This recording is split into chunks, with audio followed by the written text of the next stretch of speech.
Yes. The lead Spring Army sends its regards.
Hello, everyone. I'm the Enforcer, and I'm accompanied by Enforcer Matt. And good evening, folks. It's Enforcer Matt, and welcome back to day 1452 of the War News stream. And we have crazy news coming out of Iran tonight. We've seen a massive explosion erupt at what's believed to be an ammo site inside Tehran out of nowhere amid missile exercises in the capital city. We've also seen the Ukraine's devastated major Russian cities today with drones, including the city of Sochi, which is a new target. And also, Iran has begun firing into the Strait of Hormuz, and we're not really sure why. And it appears that things are getting really out of control, and it's good to see you all once again. And of course, we're going to be covering the past 24 hours of news from around the world, as we have been able to see significant developments within the Middle East, East Europe, East Asia, Western Europe, the Americas, and also the Eastern Caribbean. As we have been able to hear significant news out of the Islamic Republic of Iran's capital of Tehran today, that a larger Islamic Revolutionary Guard Corps ammunition dump has suffered a spontaneous ammunition explosion within the area of the city. The explosion was quite large in size, and the very visible smoke billowing from the explosion site was quite evident over the course of the day, as it does appear that some sort of a rash of explosions is continuing to cause a significant amount of damage to the Islamic Republic of Iran's abilities as far as the Islamic Revolutionary Guard Corps and the Besiege is concerned. At this point, we largely believe that this may be preparatory work by the Mossad or the CIA for future strikes against the Islamic Republic of Iran. Additionally, the Islamic Republic of Iran has now moved to directly threatening the security of the Strait of Hormuz, and has announced a notice to airmen today over the northern area of the strait, almost extending into the very median line of the strait for live fire exercises, which are commencing effective immediately starting today. We believe that this may be a preparatory or preemptive action by the Iranian Navy to prepare to mine the Strait of Hormuz and to conduct a complete blockade of oil trade that would be transiting out of the Strait of Hormuz and into the global oil markets outside the Middle East. Additionally, we have also seen that inside of the rest of the Middle East, U.S. airlifts have still been conducted today, and we currently are tracking a couple of C-17s, which are currently making their way across the Atlantic into EUCOM to make their final flight into the Middle East. But as we can note today, the Middle East's airspace and EUCOM's airspace has been abnormally quiet and does not appear to be indicating a large amount of U.S. Air Force activity, which is something that is exceptionally rare and may be showing some sorts of possible preparations for the upcoming weekend or weekends to follow, being the ones where strikes are actually conducted. We still do not believe that strikes will be conducted this weekend. The sun is currently rising over Iran right now, and U.S. airstrikes are generally conducted around the time of 1 o'clock to 4 o'clock in the morning, when most people are going to be asleep, and also the alert status of a military and its capabilities will most likely be at the lowest in terms of its defensive capacity. Outside of that, we have also seen that within Syria, the United States of America's armed forces and the United States Air Force have been able to conduct some further strikes against ISIS camps and forces in limited groupings and numbers throughout the area of central Syria, while Syria's Jalani's regime is continuing to advance north and is apparently now facing open resistance from the Kurdish populations that exist within that area. Israel is also trying to prepare itself as much as it possibly can for the eventuality of the war with Iran, and is currently conducting a larger airstrike campaign against the Hezbollah forces in southern Lebanon, south of the Litani River, to attempt to destroy the large stockpiles of Qassam homemade rockets that they currently have housed within multiple locations within the southern part of the country. Outside of that, we've also confirmed that the USS Gerald R Ford is clearly outbound from the Southcom area of responsibility and is currently transiting into CENTCOM's area of responsibility, as several E-2 Greyhounds took off from the area around the Roosevelt Roads Naval Air Station within Puerto Rico, making a direct flight out of the Gerald R Ford as it continues to make its way, most likely at full speed, along with its carrier strike group, into the area of the Eastern Mediterranean. We've also seen the Ukrainian armed forces have conducted unbelievably large strikes today on several Russian cities, including specifically the city of Sochi. Sochi has been directly hammered overnight by what we believe to be drones and missiles, which have caused a humongous amount of damage within the areas and the port facilities, and we also believe that this may be largely seeing that Sochi will suffer a complete energy blackout here within the near future due to the veracity of the strikes. The Ukrainians were also able to confirm that one of Russia's last patrol boats appears to have been hit and sunk near to the area of the Crimean Peninsula, and we've also seen that the Ukrainians have conducted larger attacks within this occupied territory of southern Ukraine over the course of the day, striking a large amount of Russian air defenses, and also attempting to expand the tendrils of the Ukrainian drone forces wide and into the Russian Don once again, also including Sochi.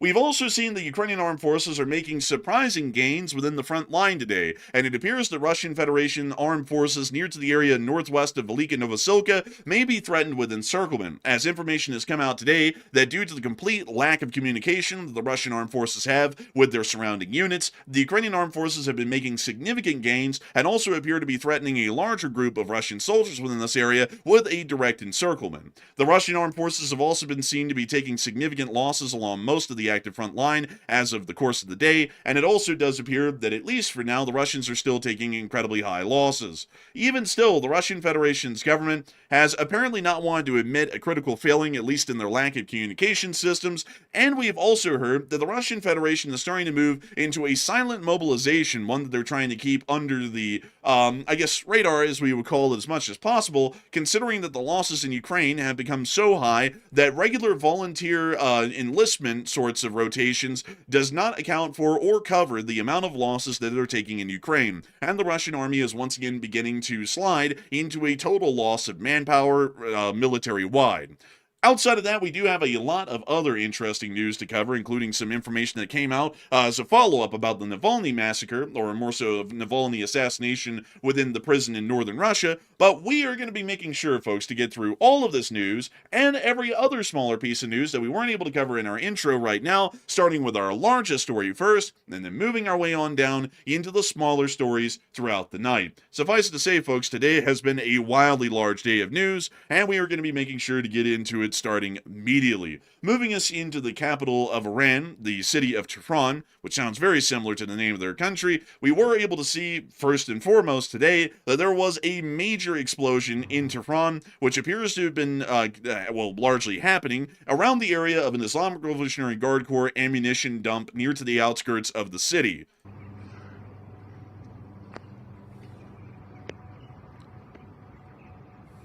That's a pretty big fire right there. Also, by the way, I'm not really sure what neighborhood this is in. It appears to be in maybe one of the more upscale parts of Tehran, perhaps. I don't want to say it's near the Lavazan neighborhood, which is typically where all the elite of Tehran live, but it looks like it's probably in a place somewhat similar to that. Not really in the center, but more on the outskirts. Yeah, it does appear that it's generally on the outskirts of the city. We believe that this is towards the northern and northeastern side of the city, where this ammunition dump apparently exploded and caught on fire. Unfortunately, we were never able to catch an initial video of an explosion that happened at this facility, but we did get a large amount of videos. We were only showing the one right here of the aftermath of the explosion, which showed a very large black plume of smoke coming from the area, which is indicating that some sort of facility at the ammunition dump, rather than an ammunition storage facility, apparently exploded and caught on fire. And it also appears that this fire is quite large, as the smoke plume appears to be quite widely sized, and also appears that the base of the fire is encompassing a larger area on the ground.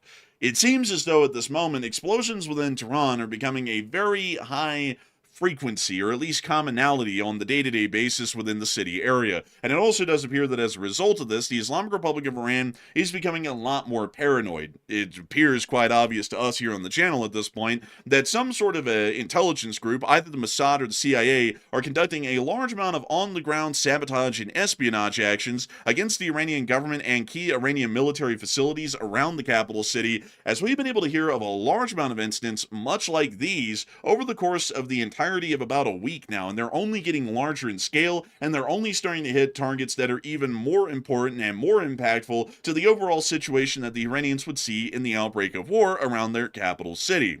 Once again, folks, this is something that you usually do not see inside of Tehran, and we have covered news on the Iranians for about 3 years at this point, really ever since the middle part of 2023. And it appears that from what we can tell, the only other time that this has happened was during the 12-day war of 2025, when the State of Israel conducted a full-scale war against the Islamic Republic of Iran after the Iranians conducted an attack against Israel for Israel killing the Hezbollah commander inside of Lebanon. That was the only time that we saw that larger explosions and fires were breaking out in Tehran on a near regular basis, meaning that these sorts of explosions are exceptionally rare. And if any sorts of explosions have ever happened like this, we always make sure to cover them and talk about them and the kind of impact that they have on Iran.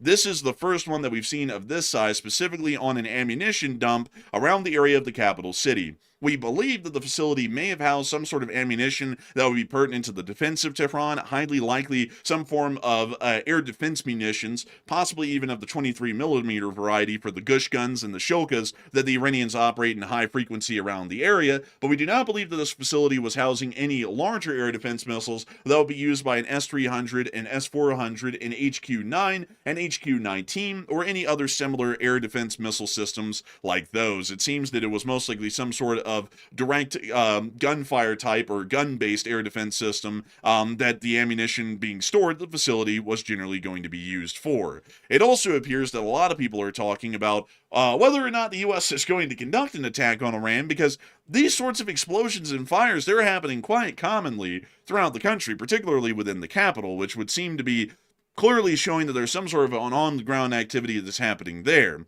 We've also been able to hear that the United States, as of today, has generally changed the song about negotiations with Iran, because U.S. officials yesterday, and specifically the President of the United States, was making it incredibly clear that talks were going to begin again with the Iranians on the 17th of February, which is just in a few days, and they were going to see about possibly getting the Iranians to talk about some of the 3 key issues that the United States wants to see addressed, which is nuclear weapons technology development, ICBM development, and also the funding and support for proxy forces, or terrorist forces as we would call them, throughout the entirety of the Middle East. Iran has made it incredibly clear that they're largely not going to talk about any of these topics in good faith, yet still the President and his negotiation teams, up until today, were pushing forward with the idea that a deal can eventually be made, and simply telling the U.S. public that give it a while, the Iranians are dying for a deal, and although they're clearly not wanting to talk to us, they clearly do want a deal.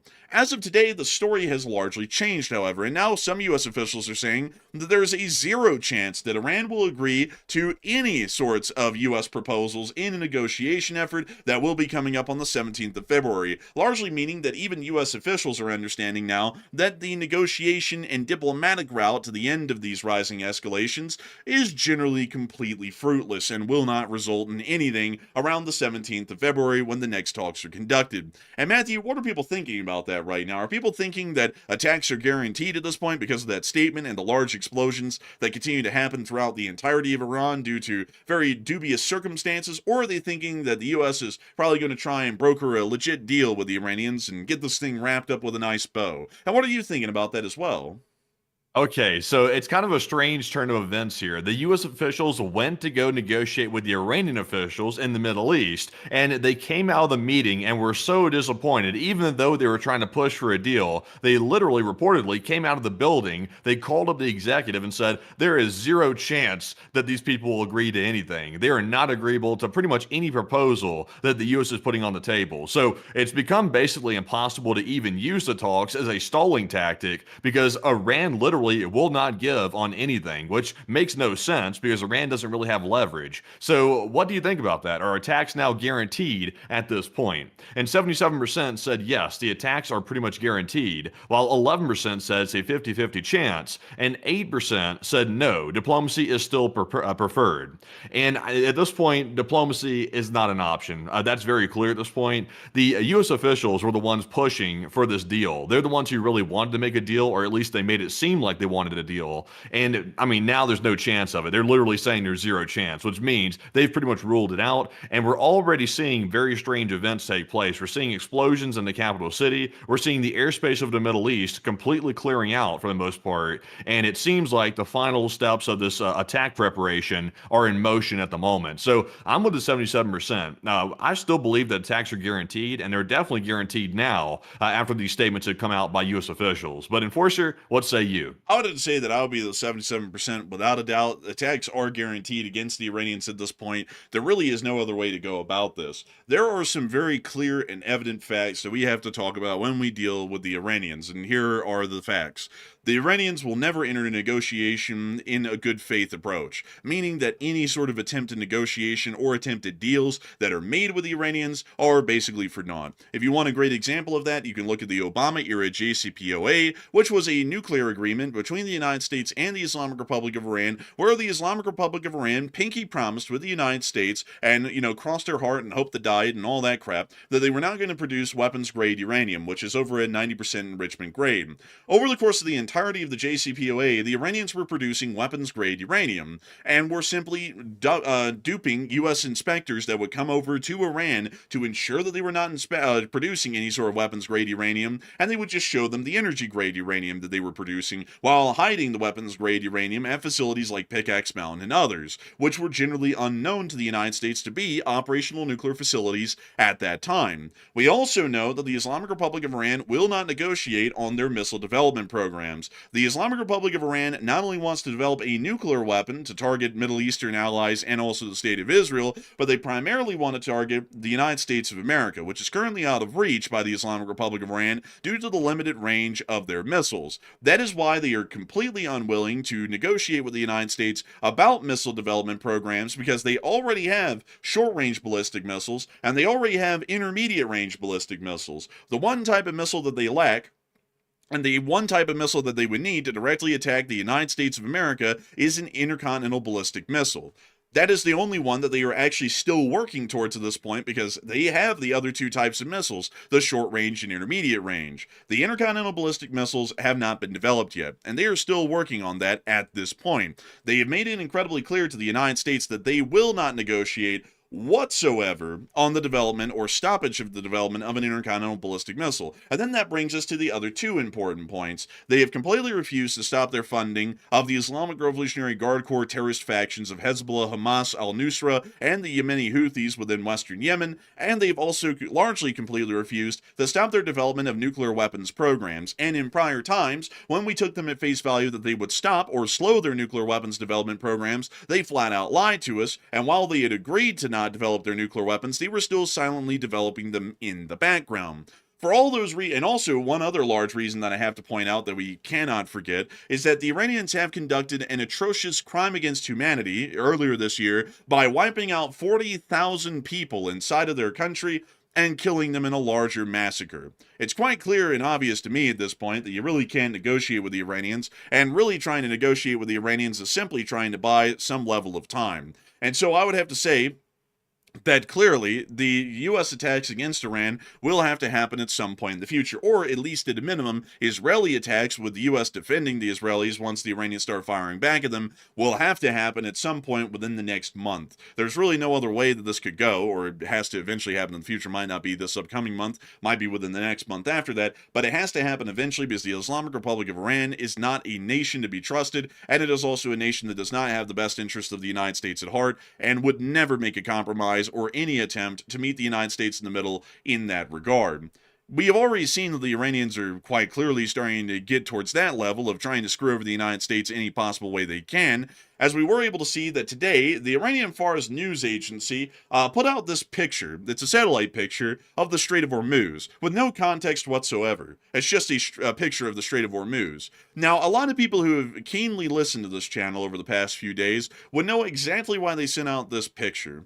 And everyone put in the chat, why in the world do you think they put out a picture of the Strait of Hormuz? And I'll go ahead and tell you the answer. It's because they're once again threatening to mine the Strait of Hormuz and cut off about 30 to 40% of the world's global oil production by closing the Strait of Hormuz with a blockade or some sort of a minefield that they will lay inside of the strait. They are once again openly threatening the Strait of Hormuz, and they are once again making it incredibly clear to the United States that they might try and act preemptively to where the U.S. will not have a chance to be able to react to that, and no matter what action the United States takes afterwards, they will be able to heavily damage global oil markets and national economies internationally across the entirety of the globe, no matter whose they are, to try and screw over the United States and the Western sphere within the Middle East.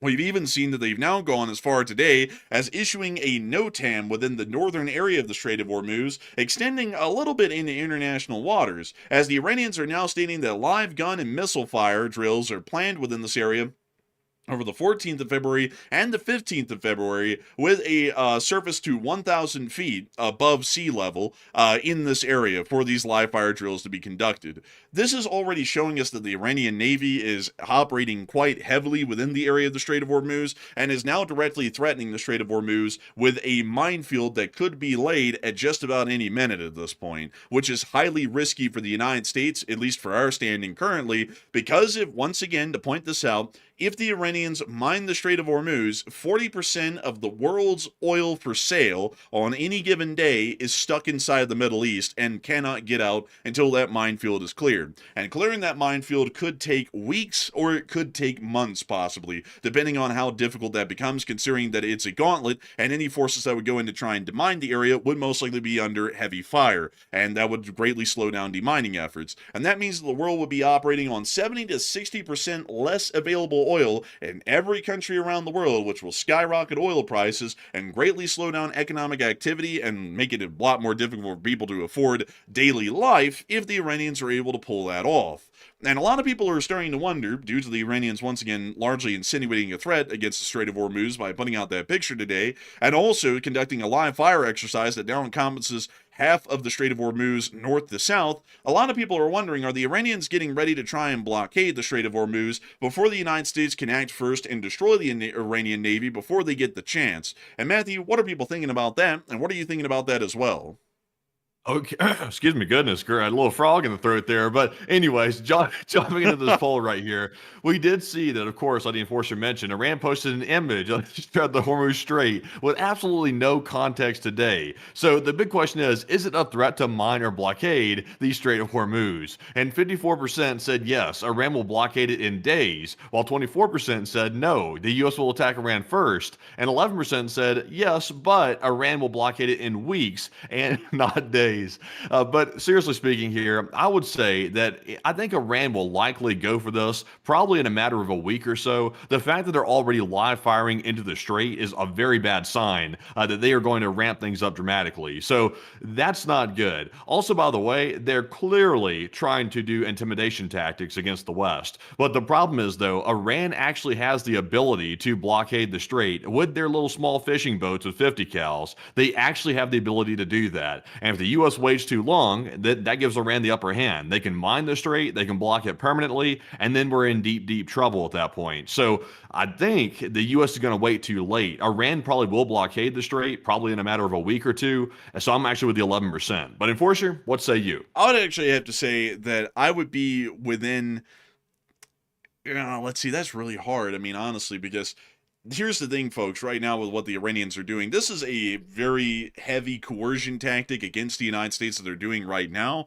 which means that they could lay a minefield really in between today and 3 weeks from now, possibly, or they could lay it right before U.S. strikes begin on them. Because the thing about this is that once they lay the minefield, their leverage against the United States in a diplomatic maneuver has ended, and now it is screwing everyone over worldwide. And once again, I'll try and explain to everyone how this works.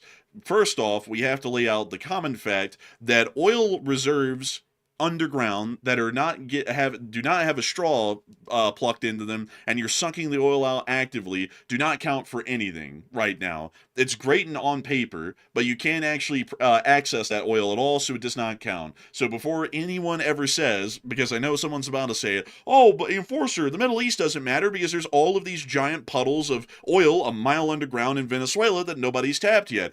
Well, it's not usable right now, so it doesn't count if we're trying to buy oil tomorrow or over the next couple of weeks. And drilling for oil is not a quick process. You don't do that overnight. That takes about a couple of months to be able to get a well running inside of Venezuela, just one, much less hundreds of them, to be able to even try and get close to supplanting a single Middle Eastern country's oil output. So that doesn't count. What we were talking about is the amount of oil that's sucked out of the ground every day with a large straw. We call that an oil rig or an oil derrick, and then eventually is shipped out into the world via pipeline or via ship. 30 to 40% of all of that oil that is being bought tomorrow is being made in the Middle East right now, and is being loaded up on a ship somewhere in Kuwait, Iraq, Qatar, Bahrain, Saudi Arabia, the UAE, or possibly even Jordan.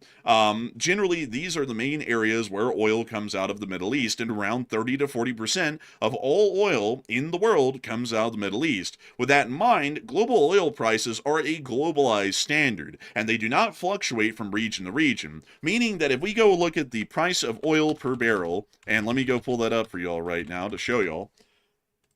Let's see here. Let me go see if I can get the, oil price per barrel today. Let me see if I can get that right here. Let's see. Where in the world is it? Because the other day, Matthew, I pulled this up on Google, and it had a chart quickly showing up. Let's see here. Crude oil, punch in crude oil. Here we go. So here it is. Right now, folks, oil is sitting around $60.65 per barrel of crude oil, a standardized price for a standardized volume of oil.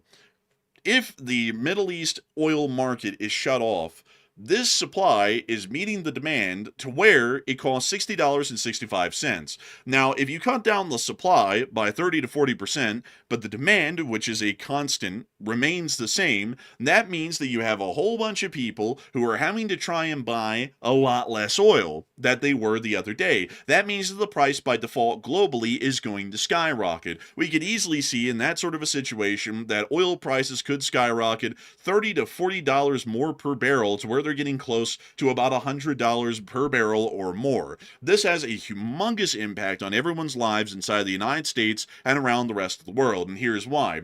Transportation costs are built into the price of every single thing that you deal with every single day. The direct examples of that would be airline flights, going to the pump at a gas station to fill up your car with gas, or anything else in between. Because when those oil refineries are buying that crude oil, instead of buying it at $60 per barrel, they're now having to buy it at $90 or $100. And when they buy it at $90 or $100 per barrel, they have to transfer the increased cost of that oil that they have now refined into gasoline, which also adds to the value of that in-good product by that margin, and to make sure that they're still breaking even or at least making a profit. That means that airline flights are going to become exorbitantly more expensive. That also means that just buying gasoline at the gas station is going to become more expensive. And not only that, everything else is going to go up as well. Every single item at the supermarket doesn't just appear there overnight. It has to be transported by a significant transportation network of railways, road traffic, and also shipping, even sometimes airline travel. That means that the cost of fuel to get those products to a supermarket is also going to rise quite rapidly, meaning that the cost of goods at a supermarket is also going to rise as well, so on and so forth. Any sort of a product that you can imagine imagine, any good or a service that you can imagine that has to deal with moving something or someone from point A to point B will skyrocket in price as a result of the Iranians blockading the Strait of Hormuz, meaning that this has a lot of leverage in terms of Iran's pressure tactics on the United States. We can't react quickly enough if the Iranians lay out a minefield tonight, and the Iranians know that, and we know that as well. U.S. officials have already admitted that over prior days. So what the Iranians are trying to do is they're trying to go, we are about to mine this strait tonight unless you back off of everything that you're demanding from us. We'll screw you over, and we'll screw the whole world over in that sort of a scenario to get at you if you don't back off. And they know that that kind of pressure might be significant enough that the U.S. might sit there and think, you know what, maybe this isn't an issue that we want to push too badly, because the Iranians will eventually develop an ICBM and a nuclear warhead to put on it, but this will also screw us over right now in this moment if we try and press that issue that might become a problem in a couple of years. So maybe we can back off. And that's what the Iranians are trying to look for with this sort of pressure tactic. So generally, to try and answer the poll the best I can, there really isn't a good way to know because of that reason, because it's really a coercion tactic when they would lay that minefield, because they could literally lay it at any minute right now. And I would generally be honest with y'all folks, if we were smart, we would start bombing the Iranian Navy tonight to ensure that they would not be able to do that in any sort of a circumstance or any situation. But I still just don't understand what Iran's really trying to do here, because they're acting like they have leverage still. And based on what we're hearing today, the U.S. basically walked off from the talks with the understanding that they were going to go nowhere. So the Iranians surely got that impression as well. That's probably why they're sending out pictures of the Hormuz Strait today with these threats, is because they're trying to intimidate the West. But all they're doing is literally they're inviting attacks. They're inviting very urgent attacks against their country by the U.S. forces and potentially the Israeli forces too. So Iran is, I guess, they're accelerating toward the cliff at this point. That's what they're basically doing. They're getting worried that attacks are coming, so they're going to just basically speed it up because I don't really see the goal. I still don't see it even right now.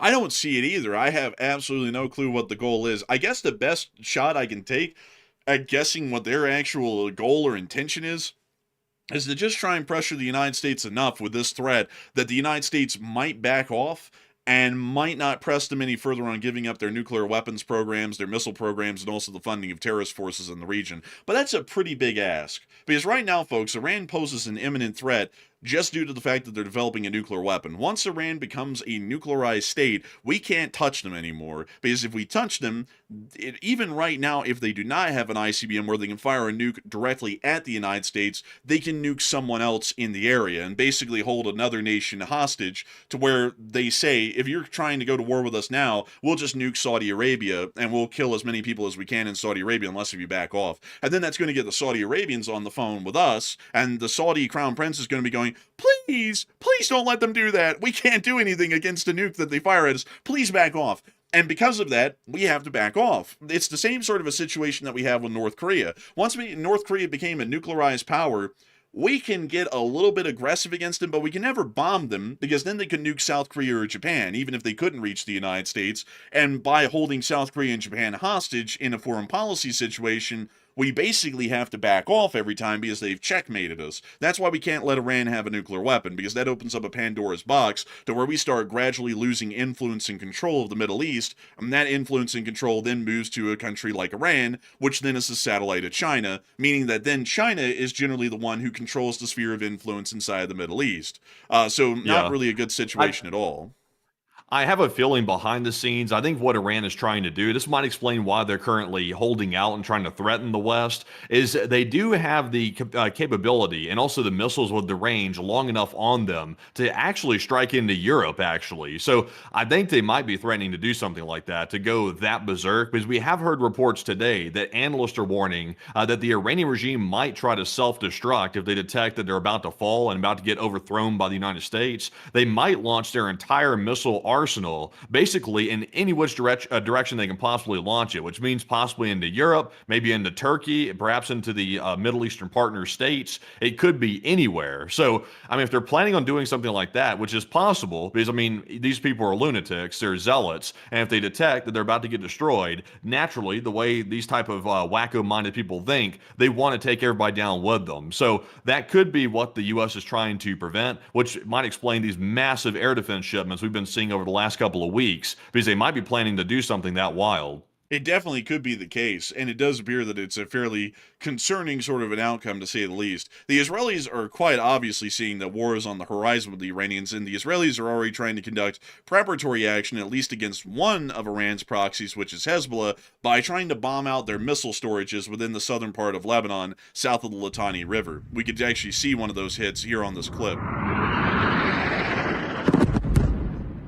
Damn, I tell you, the Israelis only know one size of bomb, and it's big ones. Man, every time Netanyahu gets on the phone, he goes, give me one of those big ones, like a 2,000-pounder. Like, let me have a couple of those, maybe a couple of billion of them. But anyways, moving on out of that, we also were able to see that the U.S. is still moving more air defense systems into the area. A new one has popped up in Bahrain. We were able to see it right here via the great Huasha Bingqiling satellites from China, which has been published to the world today that a new Patriot battery has showed up at the Sheikh Isa Air Base in Bahrain, which is a facility that's currently hosting U.S. forces. We already know that that's, not it's not new. I mean, it's not like everyone's like, oh my God, look, it's an OPSEC violation. Because the thing is that one, the Chinese put this out today, and anyone with a satellite in orbit right now, the Russians, the Chinese, even the Indians could see these things right now in the Middle East. And secondly, it's not like this is a secret or anything. I mean, we've been watching U.S. aircraft like these C-17s right here flying out of the United States of America and into CENTCOM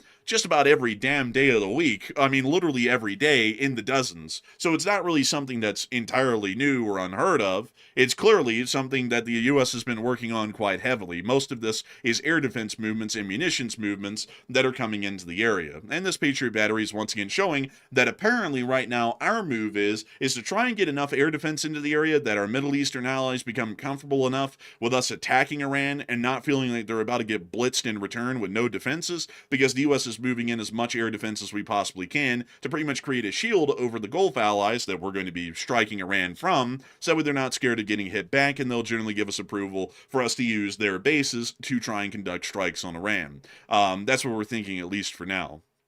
Moving on from that, we've also been able to hear that the U.S., as a bit of a sideshow or a bit of a side development, has been conducting strikes on ISIS inside of Syria. But before we get on into that news and those developments, I do want to make sure that we get to this poll here that actually is talking about that dead man's hand, if you want to call it that the Iranians might have if the U.S. conducts significant strikes on them, which, to remind you all of what this dead hand kind of would be, is that Iran will fire as many of their missiles that they can in basically a last gasp to try and cause as much damage to some U.S. facilities or Israel or some sort of Middle Eastern states as they can right at the moment of collapse. And a lot of people are wondering, does the U.S. have enough air defense to really deal with a problem like that? Or more so, does the coalition of U.S. allies in the Middle East have enough air defense to deal with something like that along with the United States? And Matthew, what are people thinking about that? And what are you thinking about that as well?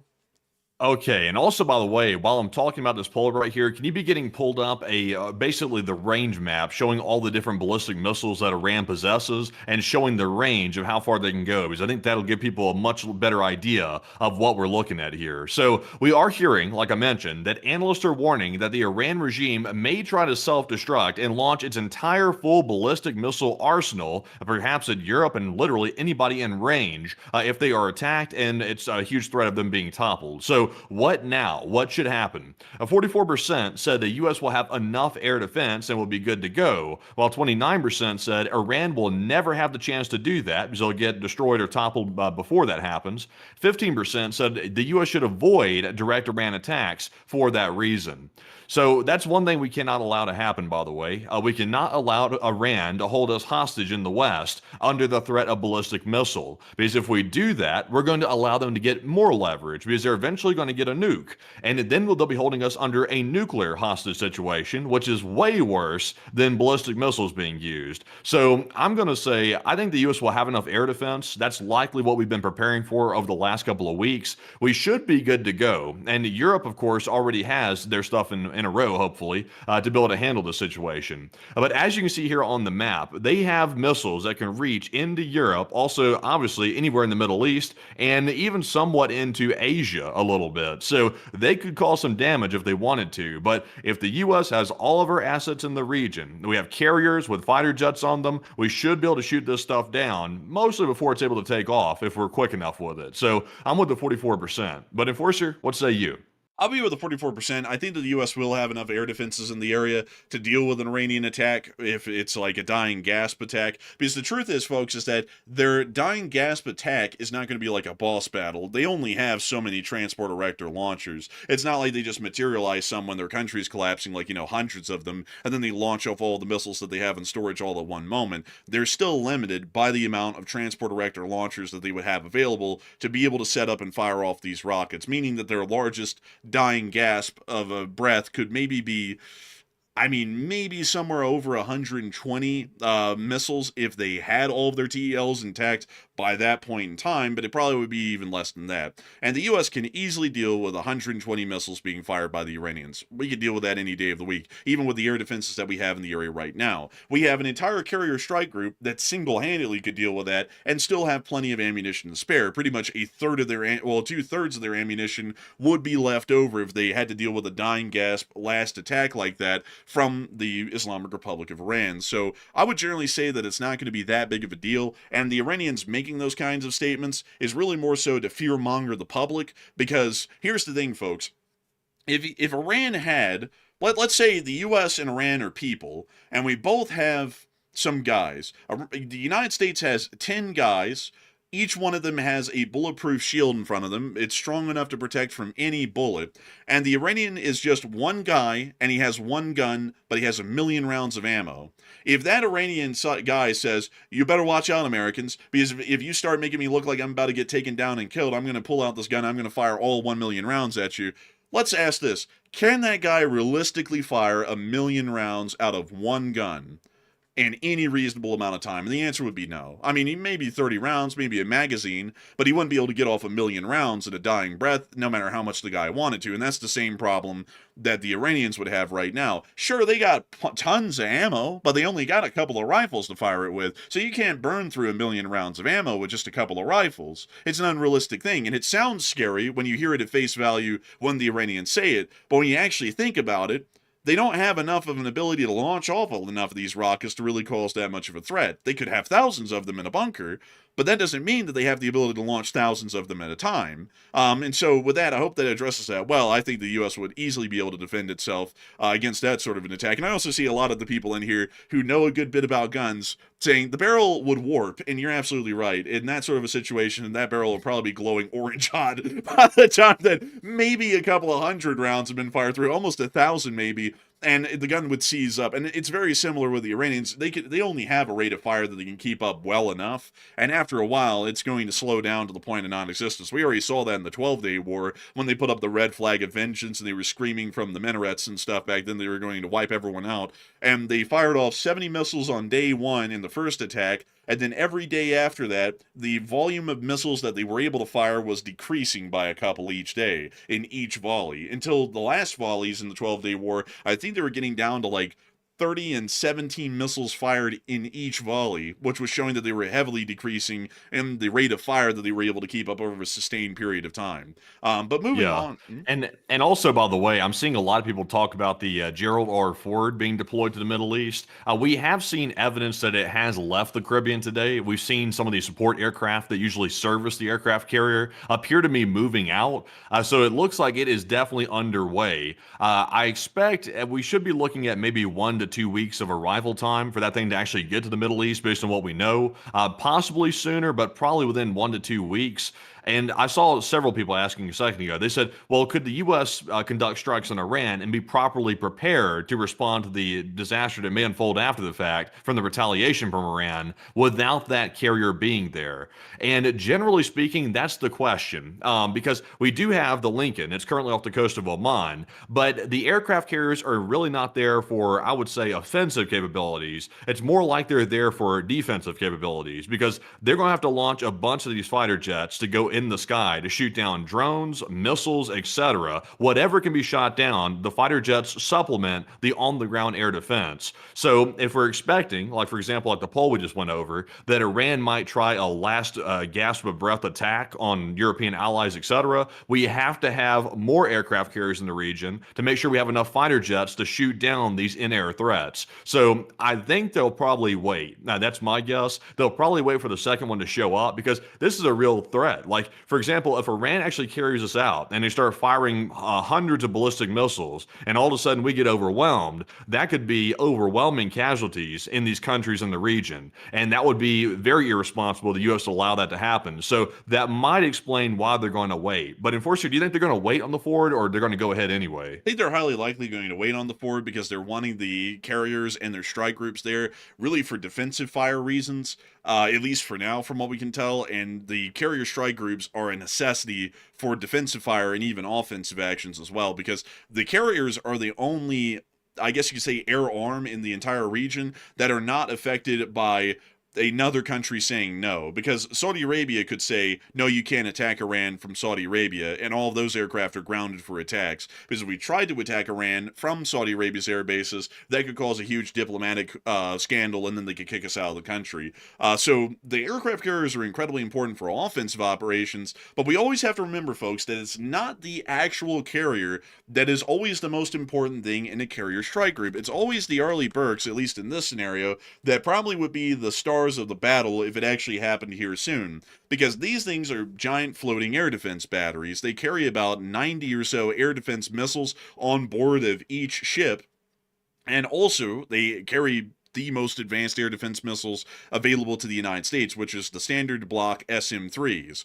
These things are wildly capable. They have a range of about 1,000 miles, and are able to conduct exo-atmospheric interceptions, and we generally would believe that they're easily able to conduct interceptions on hypersonic missiles as well, meaning that any Iranian missile fired inside the Middle East could easily be intercepted and shot down by a couple of Arleigh Burkes, and every carrier strike group that's heading to the Middle East or is in the Middle East right now has 3 Arleigh Burkes each. So with that in mind, I would say that really what we're looking for here is the fact that the U.S. is expecting and waiting for this carrier group to arrive, so that way we bring in a huge block of air defense systems, which are built onto the ships, to be able to try and protect the Middle East and our forces in the Middle East from any sort of an overwhelming attack by the Iranians.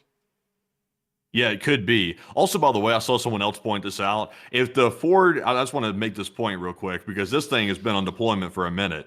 Here's the situation. If the Ford Carrier Strike Group, if it remains deployed after the 15th of April, that ship will have broken the 294-day post-Vietnam War record for carrier deployments set by the Lincoln in 2020. This thing will be been deployed for so long that it'll set a record. So this is going to be kind of surprising if they keep this thing out there for, like, let's say a few more months or something. That's going to be a pretty damn long deployment for these guys right here, especially since they were considering to have a break. Now they're not going to have a break. They're going to get put right in the middle of a war zone. So that's going to be quite interesting indeed if they keep it out there.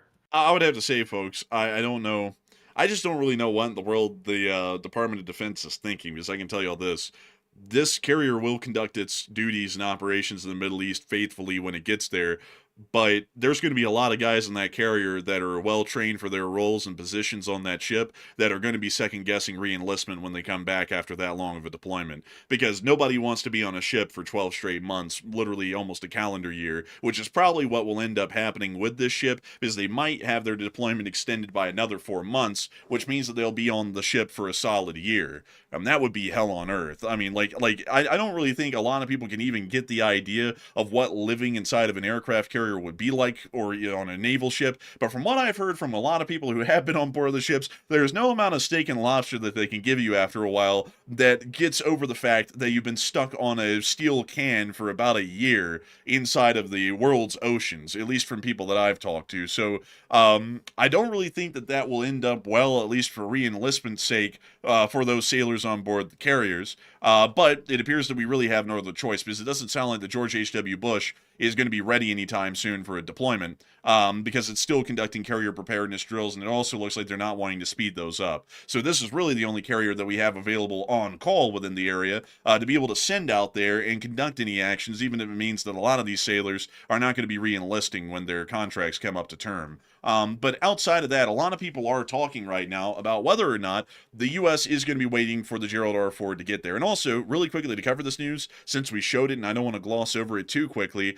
the two C-2 Greyhounds of the U.S. Navy did take off from Puerto Rico today and appear to have been flying in a northeasterly direction away from Arecibo, which I believe is the main city on the island of Puerto Rico. Actually, it's San Juan, correction everyone. They're currently flying out of San Juan northeasterly towards the area of the carrier. C-2 Greyhounds are aircraft that are heavily used by aircraft carriers of the U.S. Navy because they're basically what would we call them? The minivans that conduct the supply runs. They get the DiGiorno's pizzas and the cold beers to bring back to the carriers, basically. So 2 of these are flying out of San Juan, Puerto Rico right now, which is showing that the carrier's underway. These things are having to fly out and go and catch the carriers so that way they can travel with it all the way out and into the area of the Mediterranean where they'll show up under CENTCOM's command. A lot of people are wondering whether the U.S. is going to wait for the Ford to arrive before they conduct actions on Iran. And Matthew, what are people thinking about that, and what are you thinking about that as well? So this question is, oddly enough, it's actually pretty split. 41% said yes, the U.S. must wait for the Ford to show up in the Middle East before they can commence attacks on Iran, while 37% said no, the U.S. is ready without the carrier being there, and 17% said I'm 50-50 on this one. And this is kind of surprising, actually. It looks like it's actually a split poll. So I would still stick to my guns on this one. I think the U.S. wants to wait for it because you have to imagine if you're in the position of the decision makers, which are currently the Secretary of War, if that's his current title now, like, for example, the President of the United States, etc., you do not want to take the risk that Iran somehow causes massive casualties in the region. And it seems to be it's a legit threat. If we don't have enough air defense and enough capabilities with fighter jets to shoot down these in-air targets, then we could see mass casualties in places in the Middle East. It could be in partner countries. It could be on U.S. bases. We're just not totally sure exactly where Iran would target. But you don't want to take that risk because imagine how that would look politically. It would look horrible. That would be something that would be debated for months and months and months on end about the disaster that took place under this president's watch. So they are definitely going to wait for it. That's my guess. I'm with the 40% just for that reason alone. But Enforcer, what say you? I would say it's actually a little bit of a tough say. I see that this is really split. And I would actually have to say, due to the strain that the Iranians are putting on us, that at any day now they could mine the Strait, which they actually quite literally could any day now, we still kind of have to wait to have enough firepower in the area.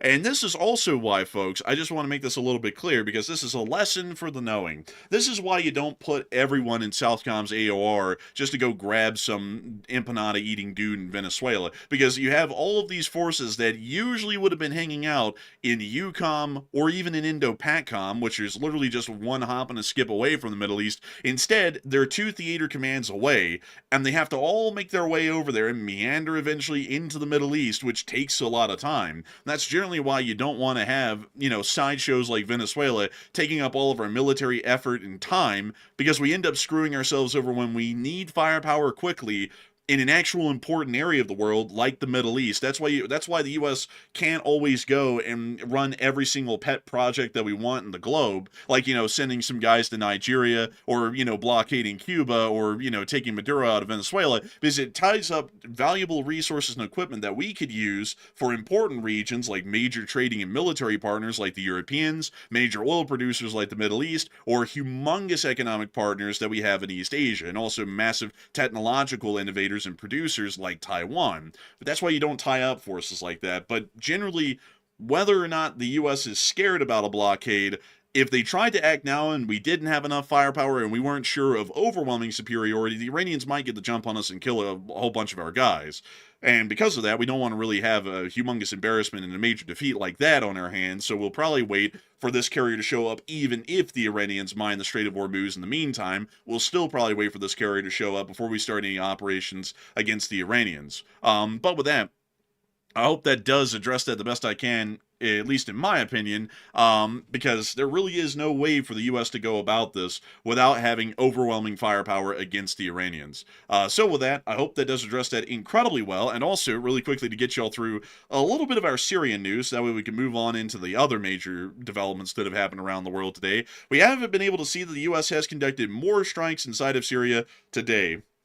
This was one little snippet. It was a singular frame out of the unclassed video that came out of the U.S. Air Force conducting strikes against 30 ISIS targets in Syria between the 3rd and 12th of February. So it's been a fairly low intensity ongoing air campaign against ISIS forces, but this is largely a drop in the bucket. Hundreds of ISIS prisoners are escaping ISIS prisons in northeastern Syria every single day, as the Jelani regime is basically not holding the prisons down at all and is actively releasing these people, and they are rejoining ISIS, meaning that no matter how many strikes we're conducting right now, ISIS is growing in size and number, because a large amount of the people who once were in prison that were a part of ISIS in the middle of the 2010s are now getting back out, and they're most likely rejoining the ISIS cells that exist throughout the entirety of Syria. Additionally, we have been able to see a little bit of the situation within northern Syria, according to the Institute for the Study of War. And according to the Institute for the Study of War, apparently we have been able to hear that, let's see, I want to make sure that we read this correctly. The United States says, sorry, we're going to skip the Iranian part and just get to the part that has to deal with northeastern Syria. The U.S. Central Command completed its mission to transfer over 5,700 ISIS and al-Sham detainees from Syria to Iraq on February 12th. The United States will reportedly withdraw U.S. forces from bases in northeastern Syria in the coming days and weeks. ISIS-affiliated residents of Al-Hop IDP camp have reportedly continued to escape from the camp on February 13th, likely due in part to the Syrian government forces' lack of discipline and training. Other ISIS-affiliated families have reportedly escaped from Al-Hol to other Syrian provinces and Lebanon in recent days, possibly with support from ISIS-affiliated networks. This is showing that ISIS will most likely be growing in size and significance here within the near future, because it appears that the Al-Hols have allowed them to break out and go and join their ISIS cells wherever they are inside of Lebanon or inside of Syria. And we've also seen that the Kurds, apparently the Kurds as the Kurds, not the Kurds as the SDF, are apparently now forming some form of a resistance near Kimlishi, which is right along the Turkish border, because these flags that are being flown on these vehicles are actually not that of the Syrian Democratic Forces. They're actually that of Kurdistan, which is a nationalist concept that the Kurdish people have for an independent Kurdish state within this area of the northern Middle East. So a little bit I like that they interesting. still use the emergency flashers and stuff out here. They got to keep safety in mind in the midst of this chaos. Man, Allah Akbar, firing right over everyone's heads, and then when someone starts driving around, hey, put on the emergency blinkers, dude. What, do you want to get everyone killed around here? Like, it's like... Yeah, really. Excuse me, sir. Do not forget to turn on your emergency flashers. Bro, they're all sitting there. Yo, dude, you trying to get people killed? What a douche, bro. Anyways, Allah Akbar, like firing right over everyone's heads. Right. They must have a vicious traffic patrol in this country. Man, they must, dude. The traffic wardens must be something to be feared inside of Syria. But anyways, with that is the end of our news out of the Middle East, and we're actually going to be moving on into the rest of the news that we've gotten from around the world. We still have a lot to go. We're actually about to be moving on up into Russia to cover the significant attacks and major developments that have been coming out of the Russian Federation as of today. But before we get on into that, folks, I do have to say that I thank you all greatly for being here tonight on behalf of both me and Enforcer Matt for watching this show so far. We have had a peak viewership tonight of 19.1 thousand people, and 127,000 people have watched this stream in the first hour. We're always entirely honored and greatly appreciative of everyone spending their time here on the channel, and we hope that you all found our news to be well-researched and well-founded, at least over the course of the night with the analysis and coverage that we've done in the Middle East. We still have a lot to go. We have everything inside of Europe, including the major developments out of the war in Ukraine today. There's huge news coming out of Ukraine, by the way, so make sure to stick around with that news coming up. We've also been able to hear some developments out of China that generally pertains to the war in Ukraine, and we've also been able to see some pretty interesting developments coming out of the United States and generally North America over the course of the day as well. And so before we move on into that, though, we do want to make sure to take a brief little moment to address 3 questions from the chat, and then we're going to be moving on into the rest of the news for the night. So Matthew, what do we got? All right, so jumping into our first of three super chats, this one goes to none other than Hugh, and Hugh put in a $100 support, and thank you very much, Hugh, for that Hey! very generous support and helping to keep the channel running with that massive support right there. And Hugh said, "Mo money, no problems." Oh, well, I don't know about that, but I mean, I'll take your word for it. He said, "I thought my commanding officers needed a pay raise, and by the way, call me Dan, not Hugh, LOL." Okay, Lieutenant Dan. But anyways, I'm just joking. He said, from the Pittsburgh command post, awaiting orders. By the way, I heard France and Germany are butting heads over their 6th gen fighter and signing off from the 412. Thank you so much for the support and helping this channel to keep on running, Lieutenant Dan. And I gotta thank you massively for that incredible support. And I gotta say that more money is great, helps us to pay our bills, but less problems.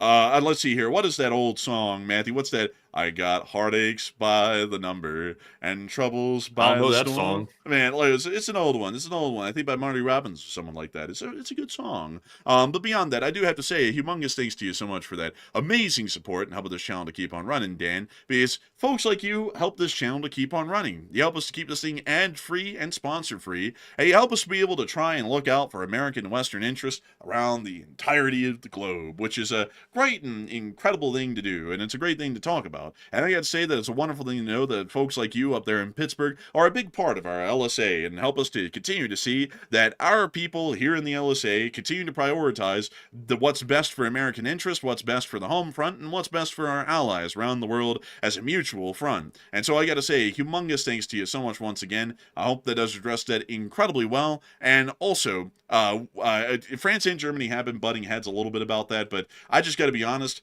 Everybody in Europe butts heads about everything whenever anything comes up, especially whenever it's a multinational project, and it's kind of normal, actually, because they butted heads about the Eurofighter a whole lot when that program was going on and in the works, and the British and the French butted heads on literally everything about the Concorde when it was being developed as well. I mean, like, literally, even the spelling of the Concorde was heavily debated and fought over between the British engineers and the French engineers who were working on the Concorde, because the French said the Concorde should be spelled with an E at the end of the word, while the British said that it should just be spelled Concord with no E at the end of the word because that was the Anglican way to spell it. And then they ended up just going with both, depending on which country was actually the one using it or flying it, or talking about it for that matter. But a humongous thanks to you so much once again for the support. I hope that does address that incredibly well, Dan. And I've got to say that we're always massively appreciative of folks like you once again for helping this channel to keep on running and helping us to keep this news rolling every single day. And so with that, we are on and into the next one. All right, so moving on here. Also, by the way, I was trying to figure something out here. It looked like the Iranian president responded to us on Twitter for a second, but it appears to be a doppelganger. It looks like since X took away the guy's verified tag, it looks like someone else was able to swoop in and get it. So interesting. I was like, what the hell is going on here? I'm like, why are we being responded to by Syed Abbas? That's kind of interesting. But bro, we were about anyways, to have a fat one put on us, man. Like, that's what you were thinking. You're like, oh no. Oh no, not that fat one. I tell you what, don't send a fatwa on me, please. Anything but a fatwa. But anyways, moving on to our next one. This one goes to Nick Hines. And thank you very much, Nick, for that $100 support. And we appreciate that very much as well. And Nick said, LSA forever. And please pick a question from the chat from the other LSA brothers and sisters. And thanks. Hey, and thank you so much for the humongous support, Nick Hines, all the way up there in Canada. And I, of course, got to say, LSA forever, and long live the Lee Spring Army, and the Lee Spring Army will never truly die. And we will make sure, thanks to your tremendous and massive support, which is helping us to keep the lights on, helping us to keep paying the bills, and helping us to keep all the gears and everything else running behind the scenes, the day before my birthday, as a matter of fact. We're going to be making sure to go ahead and get that live chat in your honor, Nick. So, Matthew, what do we got from the live chat in honor of Nick Hines? All right, so this one is going to go to Garth, who said, can Iran arm its ICBMs with enriched uranium if they've tried to do something extreme? And cheers. They kind of could, but the thing about that, though, is that it wouldn't really cause the kind of damage that people would think it would. It would be a very minor radiological incident, especially if it hasn't been formed into a nuclear warhead that's actually usable, and it would take a little bit of cleanup, but it wouldn't be anything that would be all too bad.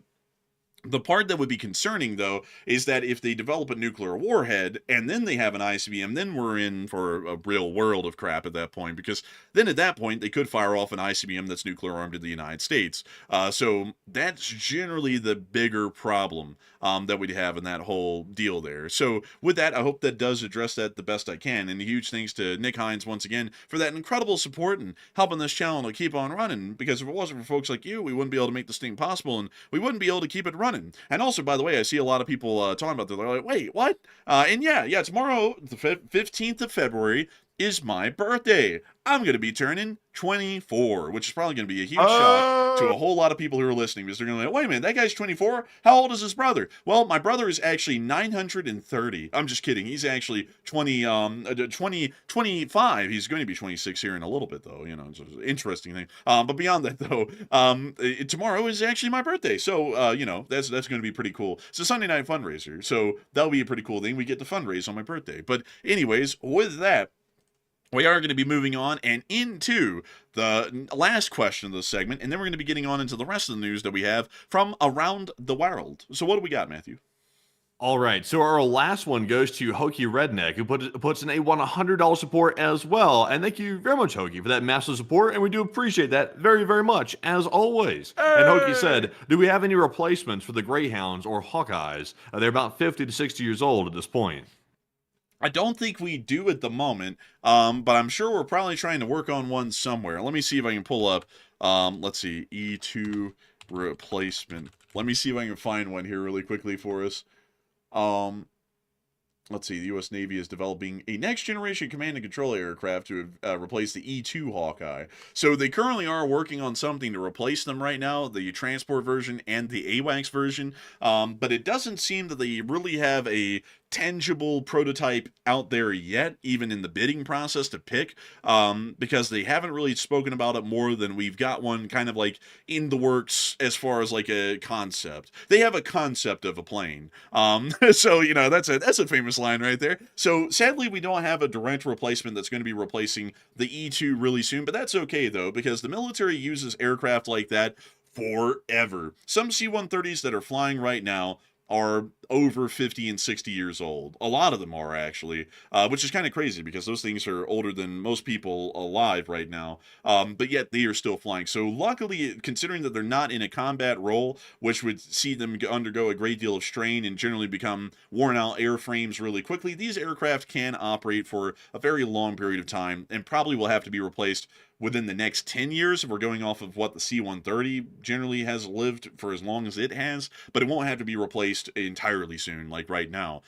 So we have one in the works, but it's not going to be here incredibly soon. But a huge thanks to you so much for the support, Hokey Redneck, and helping this channel to keep on running, and I hope that does address that incredibly well. And with that, and also I just saw Norm Pritchett say C-2 is to be replaced by the Osprey. Well, at least in terms of the cargo transport, that's true, but for the AWACS platform, it can't be, because the E-2 Greyhounds that are the AWACS aircraft, just to show this here really quickly, have to have this larger boom built on top of them, and even more advanced variants of AWACS systems generally have a circular type of dish boom on top to be able to operate its control systems, radars, and such as well. Modern aircraft like the E-7, well, actually, I'm sorry, yeah, it is the E-7, let me make sure to go pull that up.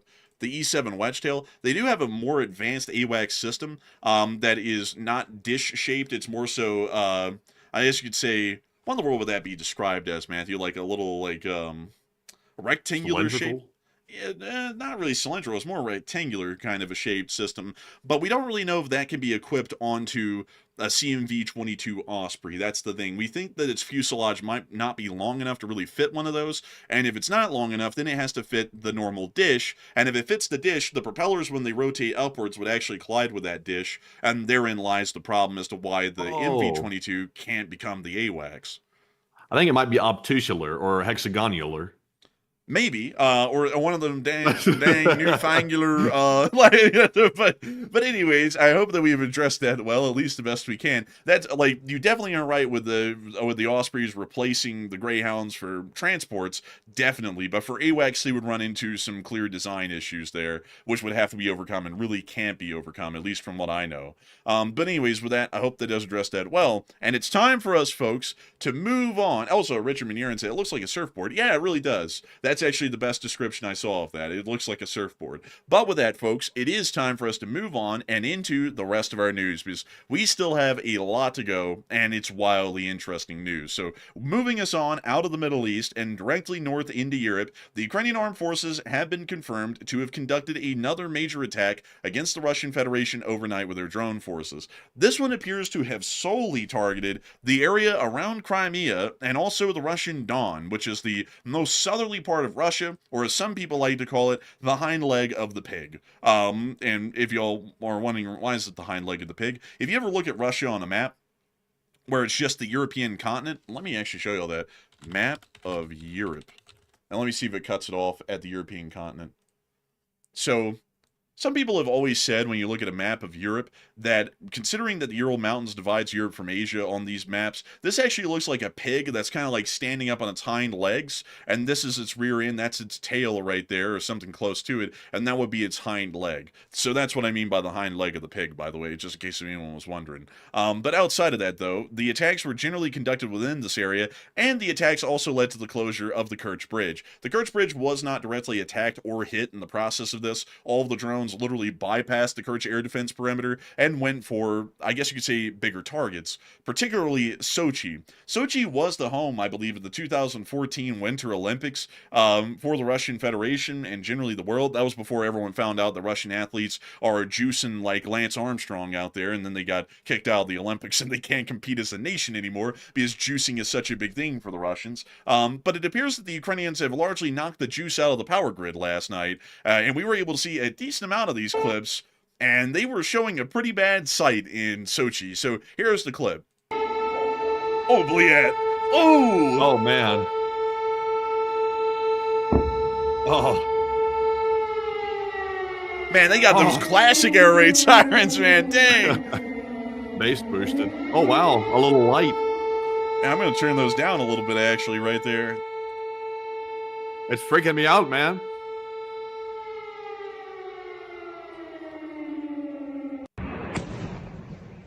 Damn.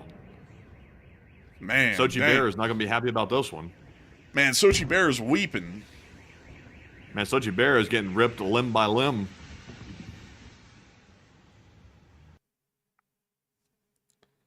Oh, look, we have a slideshow. Oh, look. Man, that looks like steam. Huh, that seems like White a heating smoke. system might have been hit. Yeah, it seems like it. That's not normal, like, gray smoke from an explosion hitting something else. Man. They seem to be really obsessed with that smoke, with that steam cloud right there.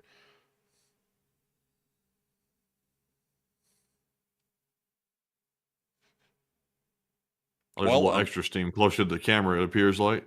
It's just the 40 seconds of silence of looking at the steam cloud right here. I'll move you all on to some more exciting clips out of Sochi from last night, also showing the strikes from some different angles. So here's this one. This is the only other angle that we have of the attacks. Ебалчи, негрули. Думал, блядь, окна выпадут.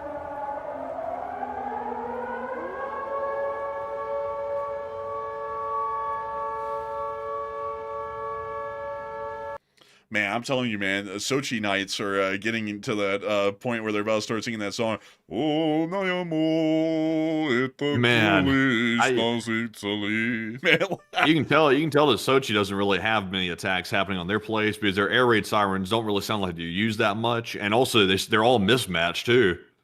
Yeah, they don't really like. Honestly, though, all of them sound quite old. They sound like types from like the 70s or the 80s. Like they sound like they've been around for quite a while. But you know, most of them happen even in the United States. But moving on out of Sochi and the major attacks that were conducted down there, we also got to see that the Russian air defenses in Crimea didn't go unscathed either, as the Ukrainians were able to land a pretty cool hit, I'll have to say, folks, on a Pantsir S1. And why it is cool is because the Pantsir S1 actually did lock this drone on radar and attempted to fire at it, and its surface-to-air missile missed due to the range and proximity at which it was already near to the Pantsir. Here's the clip. Oh, and let me mute that. Oh, that is insane. That thing literally went straight past it. Look at that. That's crazy. Oh my Oh, god. man. Oh, And it's millions toasting. and millions down the drain. They just lost a lot of money in that one. That thing was about $15 million. Yeah, that's a big loss there. Man, you know what was crazy though, man? Like, what's insane to me is that the Pantsir has guns. They didn't use the guns at all. I mean, like, this is so close range, the guns actually would have been the much more preferable option, because the fuse might not be able to activate on the missile properly, and the missile might not be able to maneuver properly at that distance. They still fired off a missile, never used the guns once, and they lost a $15 million truck as a result of that. Not really a good move for them, I'd have to say. But moving on out of that clip, we also were able to hear that the Ukrainian Armed Forces have confirmed that the last BK-16 patrol boat of the Russian Black Sea Fleet was hit and sank today near to the Crimean Peninsula.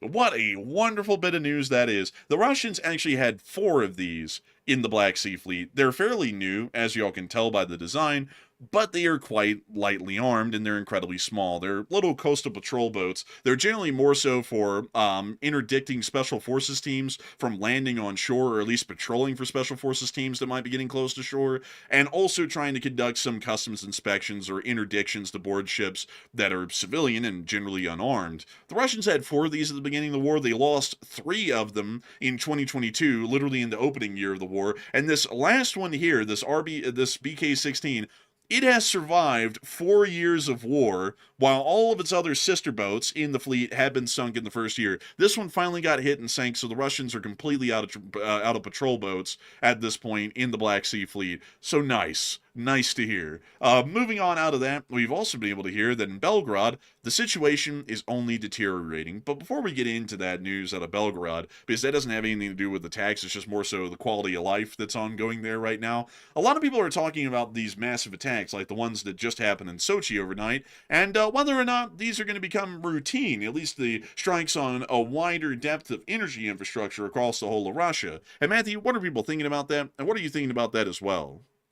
Okay, so now tonight we've seen a departure from the usual energy attacks that Ukraine usually conducts on Belgorod, Kursk, and all the border cities. Now we're seeing that Sochi became the target of it tonight, which was not expected. So is Ukraine expanding their energy strikes to include places like Sochi that are a little bit further behind the lines than just, for example, Belgorod and these other cities? It looks like 75% said yes, Ukraine will make this routine to attack these further back cities, while 11% said only time will tell, and 9% said no, it's simply a one-off attack on Sochi, and they will not repeat it very often, if at all. So I think they're going to make it routine. Now, I am with the majority of people here, the 75%. I think they will make this routine, but it's not going to be limited to Sochi. It's probably going to be also hitting other cities that Russia is not really expecting attacks on, so that way they can get the jump on them. Now, that's probably what it's going to be like. But the problem behind this is, though, I would assume that this is intended to stop Russia from striking into Kyiv and also striking the power infrastructure around Ukraine's major cities. But I don't think this is going to make Russia stop that. In fact, it may embolden Russia to do even more energy attacks in Ukraine. So while it is revenge, I guess you could say, to do this, I'm not sure if it's going to get Russia to actually stop their power strikes. But Enforcer, what say you? I'd have to say that I think the Ukrainians are going to be making energy infrastructure strikes routine. It's just that the locations of these strikes might not be routine. Say like Sochi getting hit multiple times per week, that might not be a routine. But Belgorod getting hit every day will be a routine. That's basically guaranteed. And so I would have to say, in general, strikes on energy infrastructure will be routine, but the specific targets that will be hit every single day will not be guaranteed. It will be generally randomized or somewhat more infrequent attacks, depending on where there is an important location to hit and knock the power out of. So with that in mind, it is time for us to move on into Belgorod, as we have been able to hear that the crisis worsens. What y'all are seeing here in this video, it's not steam and it's not smoke. This is water. And all the pipes in Belgorod right now are bursting because of the excessive cold and the fact that all heating and electrical systems in the city have been out for weeks. No matter what, nobody can stop the pipes from freezing and bursting now. And if you watch this clip, there's not only a pipe burst down here, there's another one burst further down the way. We also were able to hear from Belgorod's governor today the following. In case you were wondering how bad is it, this is what he said. After a detailed analysis by our heating and power engineers of the latest destruction to our utility facilities, we understand that the houses in Belgrade connected to centralized heating will not receive hot water until the end of the heating season. That's until April, by the way. These guys right here, like all the like governors of like Russian cities and towns, they all seem like they could literally care less. Like anytime they ever hop on, they make no effort at all to try to like sympathize with the people. They just hop on like, yeah, whatever, just shut up and accept it, and this is the way it is. I'm going back to bed.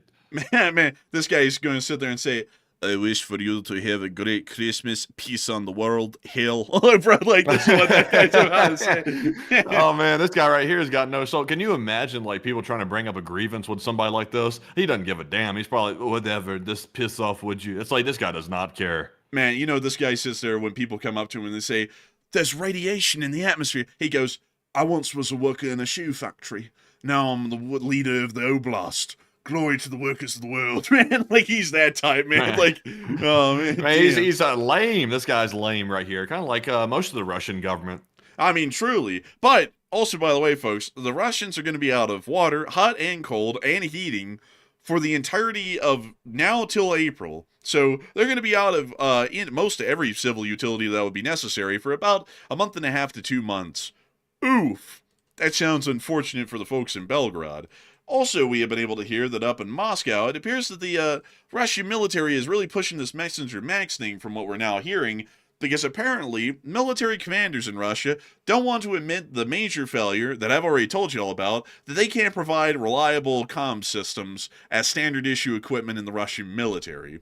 And we've also now heard, by the way, I didn't put this down on the map tonight, but I will tell you all this by a word. Trust me, bro. I'm not telling you all the trust me, bro. It's on our Twitter. You can go find it for yourself. I just had to cut down on the markers that we have for the night. But we were able to hear that the Russian Federation is now starting a quiet mobilization, where they are now forcing people to join the military. Basically, they're drafting them into the military. The reason why they're doing this is because the amount of exorbitant losses that they've taken in Ukraine have been so large that they're not able to actually replace their losses consistently on a day-to-day basis, and in general they are trending downwards in the amount of people who are alive and serving in the Russian military. For that reason, they're having to find ways to find manpower, and so Putin is quietly trying to make sure that for the Russian public's sake, they never hear officially that mobilization has begun, but they're quietly working on mobilization in the background. It also seems that it might be likely for them to try and swing a little bit of a success out of this, a little bit, because we were able to hear out of China today that China is growing its support for the Russians, because from what we've been able to hear according to analysts and behind the scenes information, it appears that due to the US backing off of their support for Ukraine and generally becoming a lot more mild on the situation and kind of really taking a more Russian approach in general, at least to the whole situation. The Chinese have sensed a realm of opportunity to provide the Russians with military equipment, indebting them to China, and also making sure that Russia becomes a satellite state that continues to exist after the war for the Chinese. And the Chinese appear to be increasing the amount of support that they're providing to the Russian Federation in most every means that we can see. We've also been able to hear that apparently at the same time, which this is kind of a little bit funny, Apparently, the Chinese economy is dealing with some pretty decent deflation. This is actually the longest period of deflation that we've seen. It's been 11 consecutive quarters. That's about 3 straight years at this point. And this has been the longest amount of deflation that has been going on ever since the Chinese opened up their markets to the greater world 30 years ago or so. So it appears that while the Chinese are trying to help out the Russians, they're not really in a spot to help out too much because they've got larger problems of their own that they're still dealing with right now, like their population plummeting and also the fact that, they currently really don't have a growing economy anymore. It's basically stagnated for the past few years, and we basically left them in the dust again as far as the U.S. is concerned. Luckily, we do know that the Chinese will not be that much of an economic threat, and with each passing year, we're once again growing the gap between the Chinese and the U.S. economically, which is a great thing. Outside of that, though, a lot of people are talking about that quiet mobilization, or as they call it, the secret mobilization that's going on inside of Russia. And Matthew, what are people thinking about that? And what are you thinking about that as well? So Putin said it's an ancient Russian secret, the secret mobilization. He's trying to avoid revealing massive losses. So what are your thoughts? This also, by the way, this is actually quite a serious deal because this indicates that Putin's getting worried about what the public thinks about mobilization, which also indicates and sort of falls into the idea that we had before that Russia's trying to force its soldiers and also the general public into these state-sponsored applications for messaging so that way they can monitor these uprisings if they start to happen. So it kind of falls into that same thing. But 44% said Putin is worried about the backlash, while 31% said Putin simply wants to hide the frontline losses, and 18% said it's the only way to grab conscripts off the street is to not notify them that they're about to be grabbed in the first place. So it's actually a combination of two options here. I would say Putin is certainly worried about the backlash. This is one of the most clear signs we've gotten so far that Putin is very worried that the Russian public is getting tired of their sons and daughters getting killed off in this mobilization, and this is a very clear sign of that. Also, by the way, in a realistic sense, this is probably one of the very few ways that Russia can still grab the conscripts off the street, because a lot of people in Russia are trying to dodge the draft. Obviously, they don't want to get sent off to the meat grinder because it's basically a death sentence. So they'll go through many different lengths to avoid getting drafted and grabbed off the street. So now that they're doing the secret version of it makes it a little bit easier to find these people, locate them, and then catch them by surprise and throw them right into the military. So it's a combination of both. But I would say certainly, though, it looks like Putin is getting an idea that the Russian public does have its limits, and if enough people start getting upset, there could be an actual uprising that takes place that could be as serious as the Wagner coup that occurred a while back. But Enforcer, what say you? I'd have to say that Putin is most likely worried about the backlash because we do know, like Matthew was saying, that there's a lot of people out there who have been trying to dodge the draft. We've heard of a lot of Russians going up to the conscription officers and claiming bone spurs as the main issue as to why they can't get in. And, that's a surefire way of not getting in the military. But outside of that, it does appear that he is generally worried about the backlash because it is quite obvious that this would be breaking the promise that Putin's been making for years, to where he stated that the Russians would never conduct a full mobilization and also start sending conscripts to the front lines to fight. And they've basically been breaking that promise for about a year at this point. They're really having to start breaking it now because they just can't find enough manpower to keep replacing the losses they're taking on the front through volunteer means, or basically voluntold means. So with that, I hope that does address it the best I can in my opinion. And moving us on down and into the front line, just for a brief moment, we'll revisit the whole of the front lines here in a little bit, but we were able to see that the Ukrainians are making major advances today. Apparently, according to what we've been able to hear, in the Dnipropetrovsk Oblast, basically the crest advance towards Berezove is being linked. Meanwhile, the enemy is attempting to disperse into the forested areas and consolidate their positions. As you can imagine, this is a consequence of the Starlink outage. Disabling Telegram will further exacerbate the situation, as our internet is more or less available in some places, but horizontal communications and the ability to quickly transmit and receive information are only available through Telegram. And here is the original Russian post here, and as you can see in these pictures provided on the Telegram, the Ukrainian armed forces are currently conducting a pincer maneuver within the Dnipropetrovsk Oblast and appear to be threatening a complete encirclement of the Russian soldiers that were attempting to advance in the spearhead further on over to the western side of the picture, or more towards the left side of the picture, as you can see right here. Does look like the Russians are not doing well. It looks like that whole Telegram and WhatsApp ban is still generally biting them in the rear. It looks like it'll continue to bite them as time goes by. We also were able to see once again that the Ukrainians were able to retake ground within the southern area in the Zaporizhia Oblast, but I'm actually going to save that clip for a little bit later so that we can get into the greater frontline detail, because we're getting some really interesting stuff out of Ukraine. But before we get on into all of that, though, we do want to make sure to move y'all into our news in Europe and in the Americas for just a brief moment. First off, we were able to hear that someone in Norway apparently built a, what would we call it, a Havana syndrome device, and then they tested them on themselves.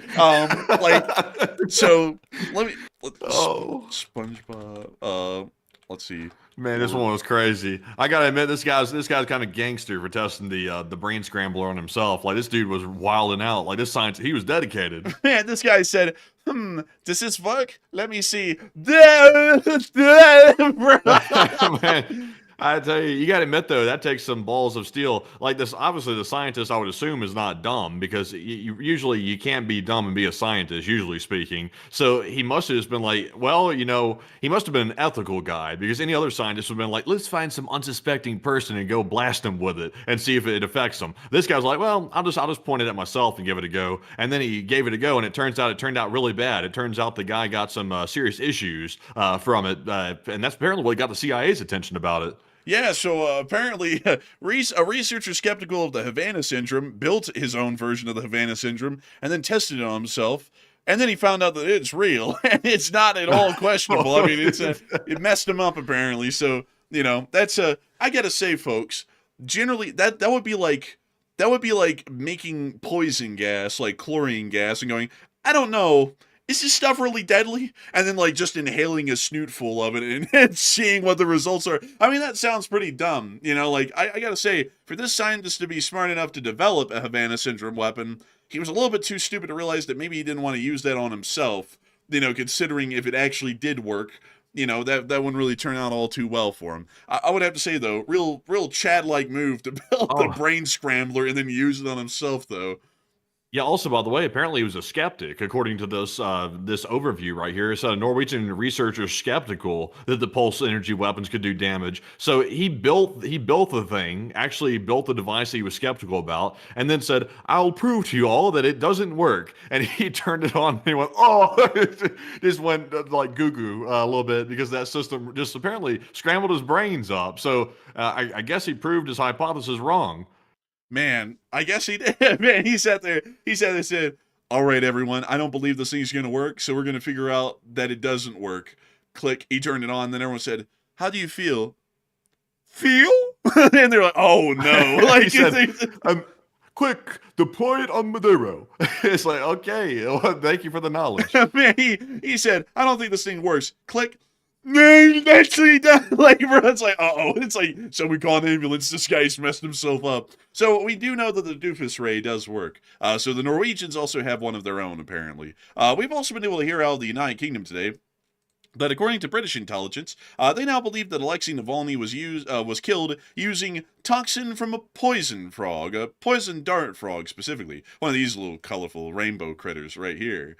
So I don't know, take it for what you will. I kind of found it weird that the dude supposedly died of an aneurysm at his age in prison. I found that to be quite bizarre. Yeah, what was his official cause of death? Because that poison from this frog creates a very certain pattern of death. That's not. What do you say? An aneurysm? Is that his actual cause of death? It was like an instantaneous heart failure or an aneurysm or something like that. Oh yeah. This toxin that usually comes from dart frogs, it usually causes your muscles, the smooth muscle tissue, like in your heart. It usually causes it to just slowly stop and cause cardiac failure and also paralysis too, because it blocks the nerve signals to your muscles. That's what this toxin does. So if it was something like that, then it might match up. But if it was like an aneurysm or something, I'm not sure if that's the same thing.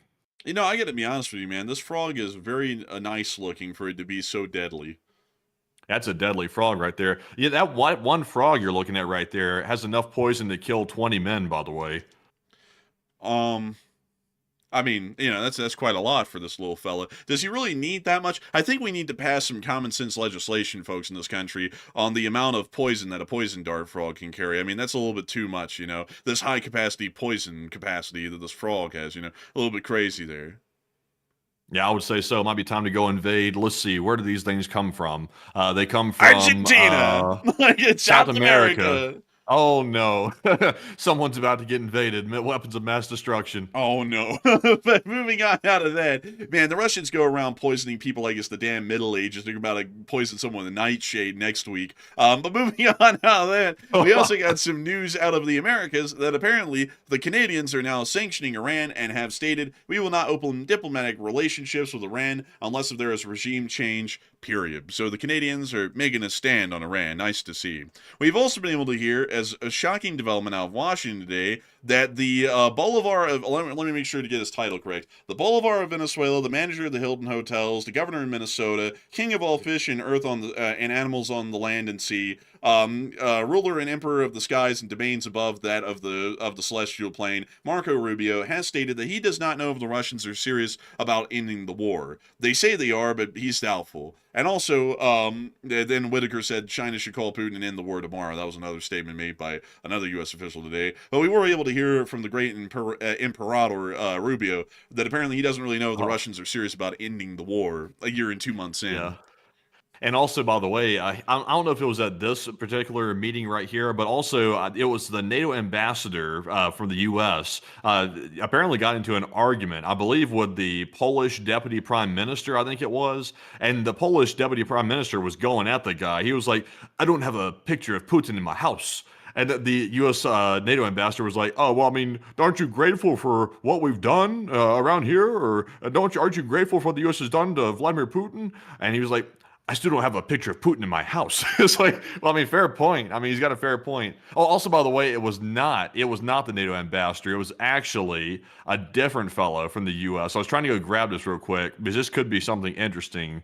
Here it is, but I put in the likes tab, by the way. We can't show the video itself, but you can see the guy who said it apparently right here in this clip. Let's see. I wish we could show this so bad because it was actually a pretty good burn by the Polish guy, and he was like straight faced the entire time. He didn't crack a smile. He was dead serious. He was like, I don't have a picture of Putin in my house. Wait, is this was that Sikorsky who said that? Yeah. It's Radislaw. Damn, I don't see him in the video though. In this one, like I don't see him. He's right there to the left of this guy that's on the main frame right here. Right here. Yeah, it's him. He's yeah, right that's there. him. There he is. Why in the world is Hillary Clinton there? Now putting the politics aside, because I know Hillary Clinton's extremely polarizing. She was making sense at the thing. I will give credit. She was actually making sense. She was actually advocating to give Tomahawks to Ukraine and also saying give them what they need to do damage to Russia. But I will say at the same time, the way she was saying it had me sort of thinking in my head. I was like, while I do support giving Tomahawks to Ukraine, at the same time, though, the way she was phrasing it, it was a little too warmongery sounding. I'm like, I don't know if we want to like start firing stuff, deep into Russia on a routine basis, like 24/7. That might cause Russia to go actually possibly nuclear. Like the way she was saying it was pretty extreme, but I do support giving Tomahawks, but obviously using sensibility behind it when we actually give them to them. Also, I just gotta say this though.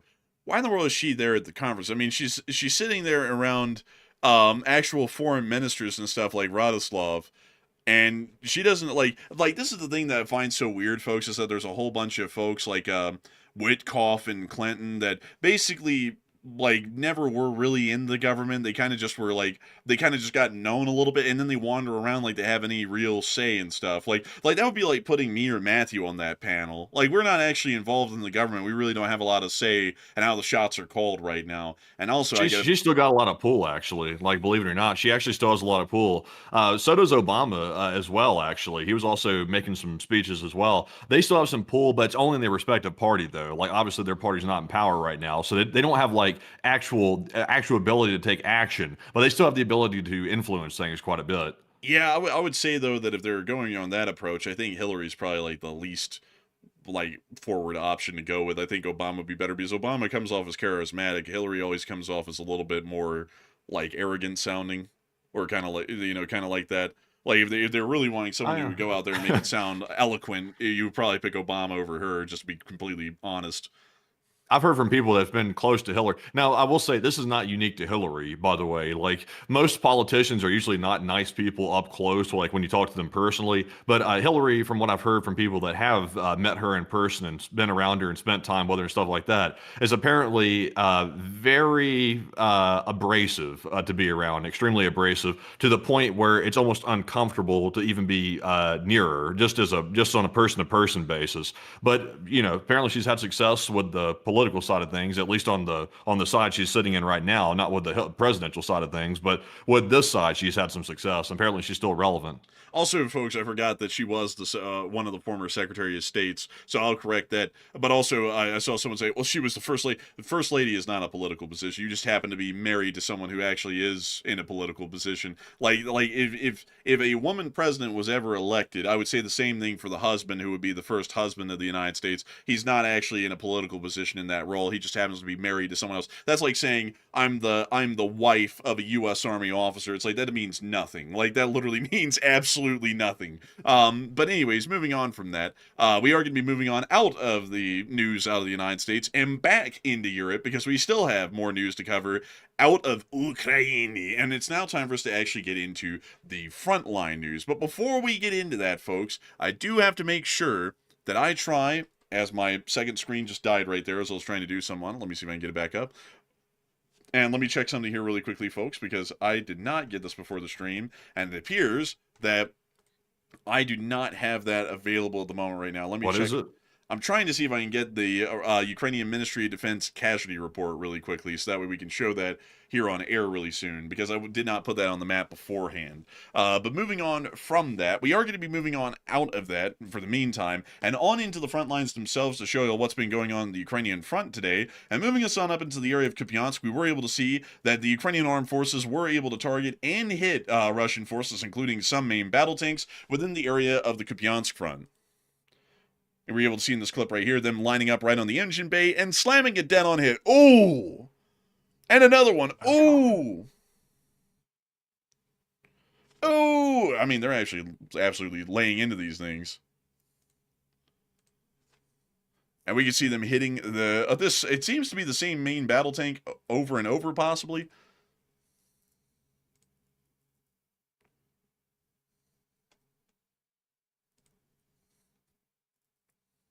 Also, by the way, I just reposted what Miss Disa put out, so I have it. And let me see here. Let me go get that really quickly. For some reason, my second screen tonight, which has been hanging on well for a couple of weeks now, is not happy today. Sometimes the screen is good, sometimes it's not. But let me go get that there on the side screen, so that way we can get that ready. And we can see this tank cooking on Valentine's Day. They made sure to show that in the video. Oh, it's Valentine's Day. I forgot. Sending love to not Russia. Thanks. Man, honestly, straight up. Look at this little MTLB with a gush gun. Well, it won't be one anymore.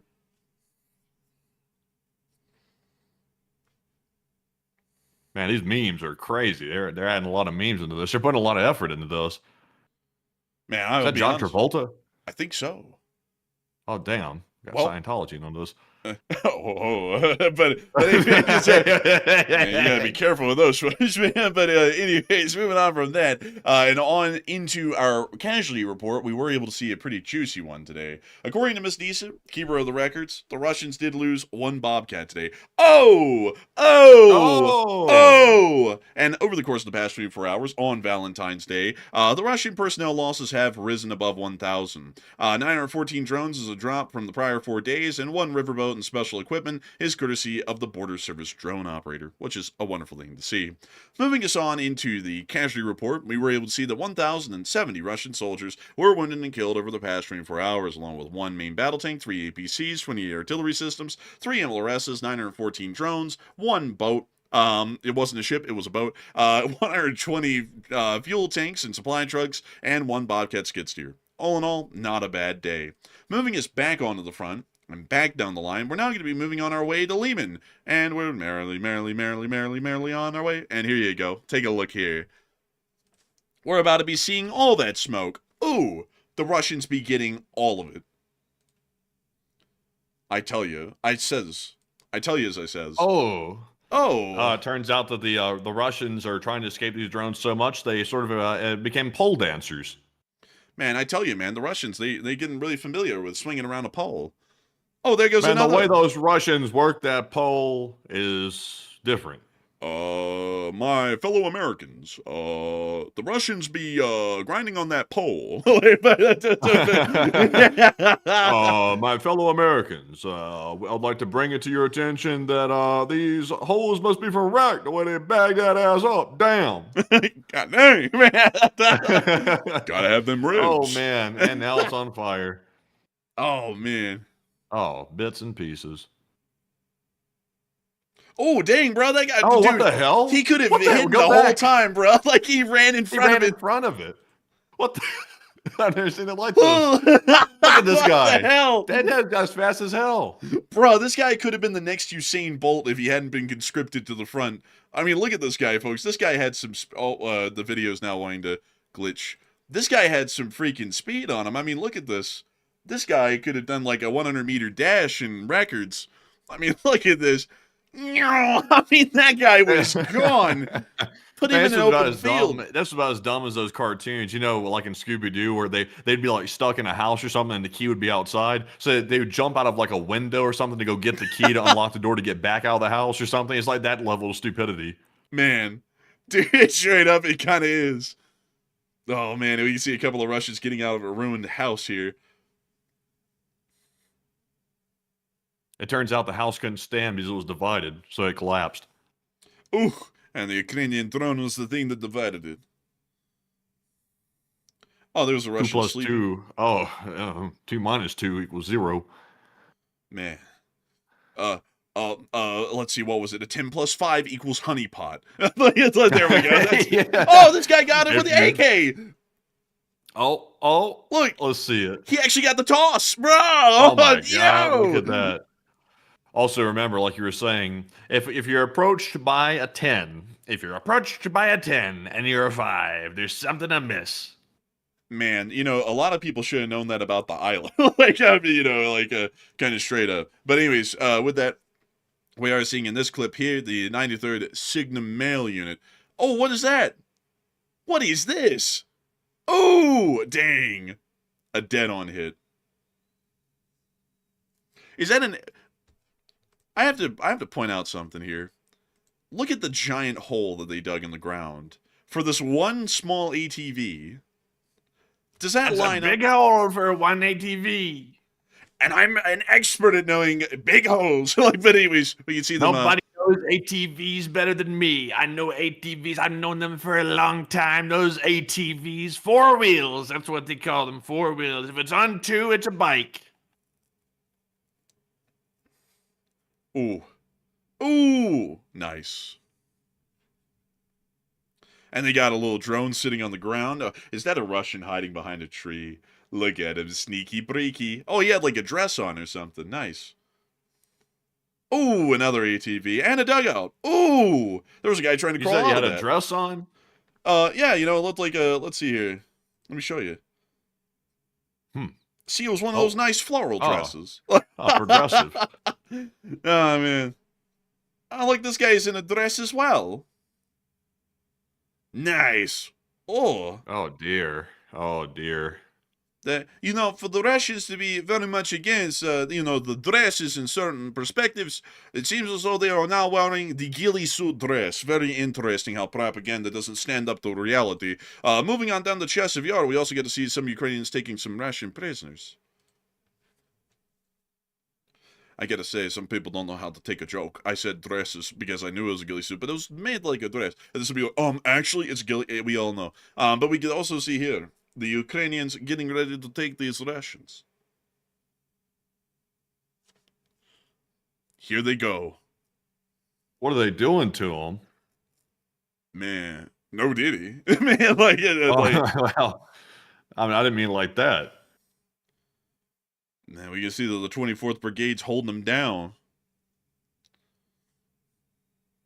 They're about to give them a bit of a smoking. Oh, look, they're surrendering. It's time to give up, boys. Come on out. The Russians said, Vadim, we are cooked. And they almost were, literally. This guy's almost like a few steps away from being a rotisserie. I mean, it's smoking down in there. It's like a Dutch oven. They're coming out there like, we're well done. What if it's just her hot boxing down there or something? It turns out it wasn't a grenade at all. We're smoking that straight hemp, tovarish. Have you ever heard of Ruski Double OG? Man, you know, we have a guy like Snoop Dogg. We call him Crocodile Sam or something like that. He's a real G, you know. We call him Crack Dog. We call him Crackhound. the real deal. Because he can sniff it out better than the rest of them. Oh, look, it's a deal going on in the streets. He's like, I'll give you some of this snow for a pack. Is this guy eating snow off the road? I think they are, actually. Dude, Man. this guy's got a cane. How old is this guy? I don't even know. But they have officially surrendered.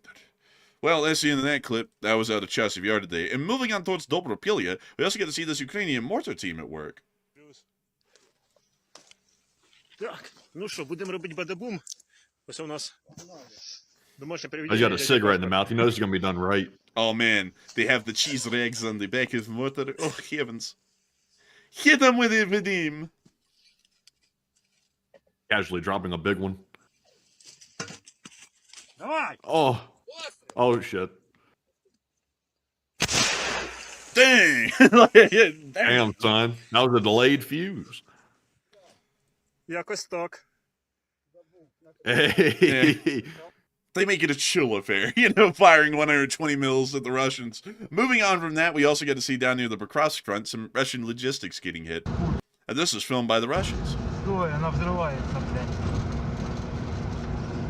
Рискнем? О! Whoa! You spook. Въебало, бля. Ебала, blah.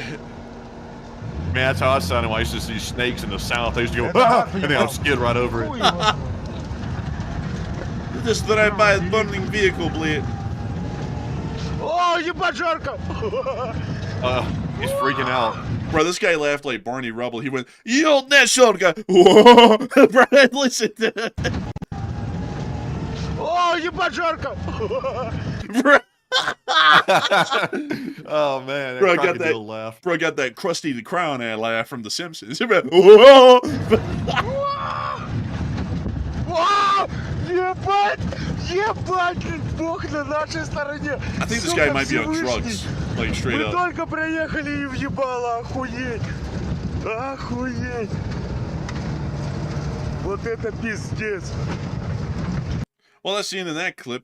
Just giving you a little bit of a glimpse into the average mind of a Russian soldier, at least. And we also were able to see the Ukrainians striking some Russians near the Pokrovsk area. Take a little gander at this. I didn't raise these Russians to be like this. And there they go. Got it. Oh, my God.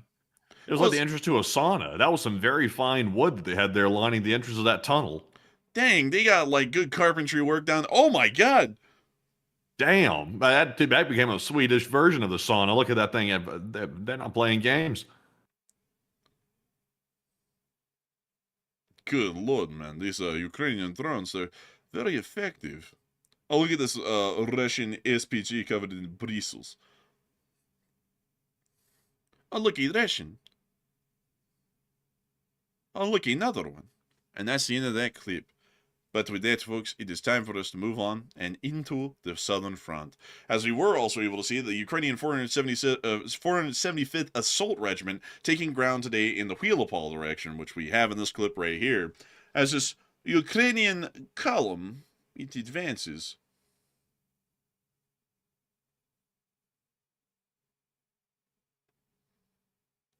Under fire. Oh, wow. They're not stopping either. Look at them. They're just going. They're not stopping. They got a no-stop policy.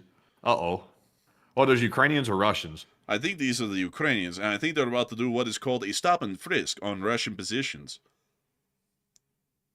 No warrant required. This is a warrantless search. Oh, giving a little warrant for that little thing. We have a grenade warrant. Here's a warrant. Here, stuff this. They said, do you have anything that will stick, poke, or stab me when I search you? No? Okay. Bing. Here you go. Free grenade. Like it's the F1 grenade right down the hitch. Oh, I believe we heard the Russians are hungry. Here, throw a few of these pineapples in there. And they make this look easy. This looks hard. Remember, folks, clearing trenches is easy as long as you have enough grenades. Well, that's the end of the clip, but the Ukrainians are taking ground down there day over day now. And we also get to see that down near Verbove, they're even pushing the Russians further back here. Take a look at this. Holy moly, holy schmokes, it's Verbove. And they're taking it back. It's great to see, and good to know, that the Ukrainian armed forces are continuing to take more and more ground with each and every passing day down here. The Russians cutting off their communications, it just didn't really do them well, did it? It seems as though it's really bit them in the ass. I mean, they've almost lost as much ground now as they took over the last year. So, you know, kind of not really a good idea for the Russians. But outside of that, a lot of people are saying, well, at least saying their comments about something that we heard interesting today from one U.S. official who stated that the Chinese could stop the war in Ukraine today if they just placed a phone call and stopped sending support to the Russians. And what are people thinking about that? Matthew, what are you thinking about that as well?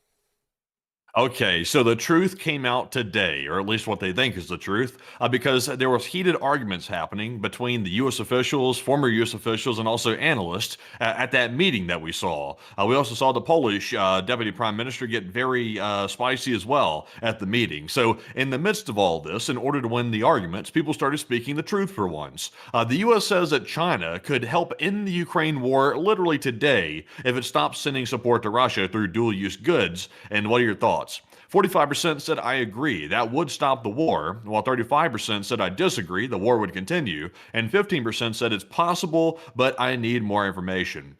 And I can say with pretty good certainty that not only is China providing dual-use goods, but also they are propping up the Russian economy. That's the only way the Russian economy can still be standing. So China is instrumental in keeping Russia in this war. And it serves China's interest because it keeps NATO weak. It also makes NATO very, very concerned about Russia and keeps their eyes off of China, which gives China all the time in the world to prepare to invade Taiwan and generally stay off the radar. So China loves it for that reason, and they keep funding it for that reason, so that way Ukraine and Russia can keep fighting. It's almost the same reason that NATO's supplying Ukraine with arms, is for almost a similar reason. So I would say I'm with the 45%. I agree that it would generally stop the war. It wouldn't stop it immediately, but it would bring it to an end probably over 6 to 12 months. It would probably bring it to an end. But trying to say or tell China to stop doing this is basically impossible. It's like telling the earth to stop rotating. China's not going to stop because it serves their interest. Why would they stop? All they have to do is send dual-use goods. Russia uses them in the war, and China has plausible deniability, and the West can't do anything about it. So, I mean, why would China stop? But Enforcer, what say you? I'd have to say that it would stop the war most likely because Chinese support is basically life support for the Russians at this point. They try and keep the war going.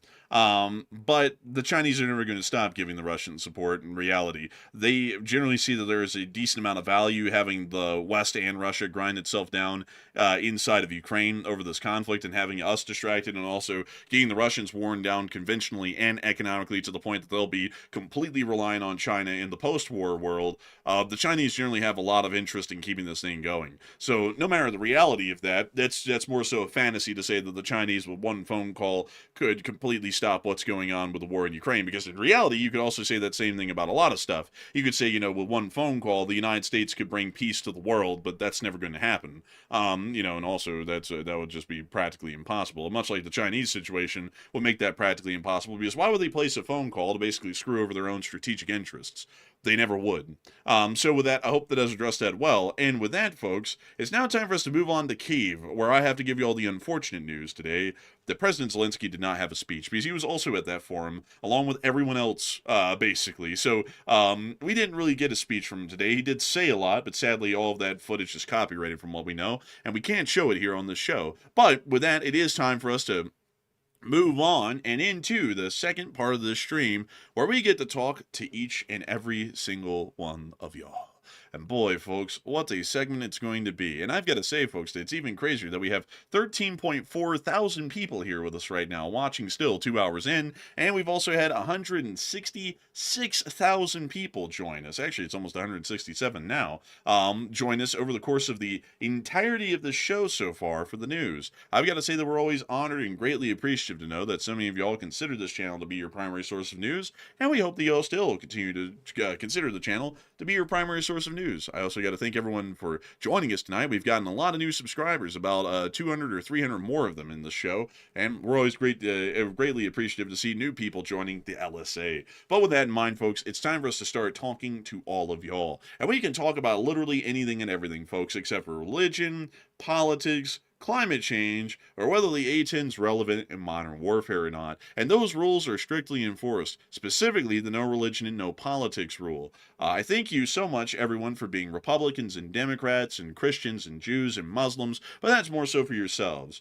This channel more so focuses on foreign policy, and if we criticize anyone, it's entirely on foreign policy, and that's that. We don't really make it into a blue versus red thing, or Christians or Muslims or Jews versus everyone else thing either, so we generally like it people who kept it out of the chat and kept it as civil as possible. If the rules are deviated from, unfortunately, we have to ban people to try and keep it civil here. So it's time for us, folks, to move on into wildly interesting horizons, because there's all kinds of questions to be had here. And Matthew, what do we got?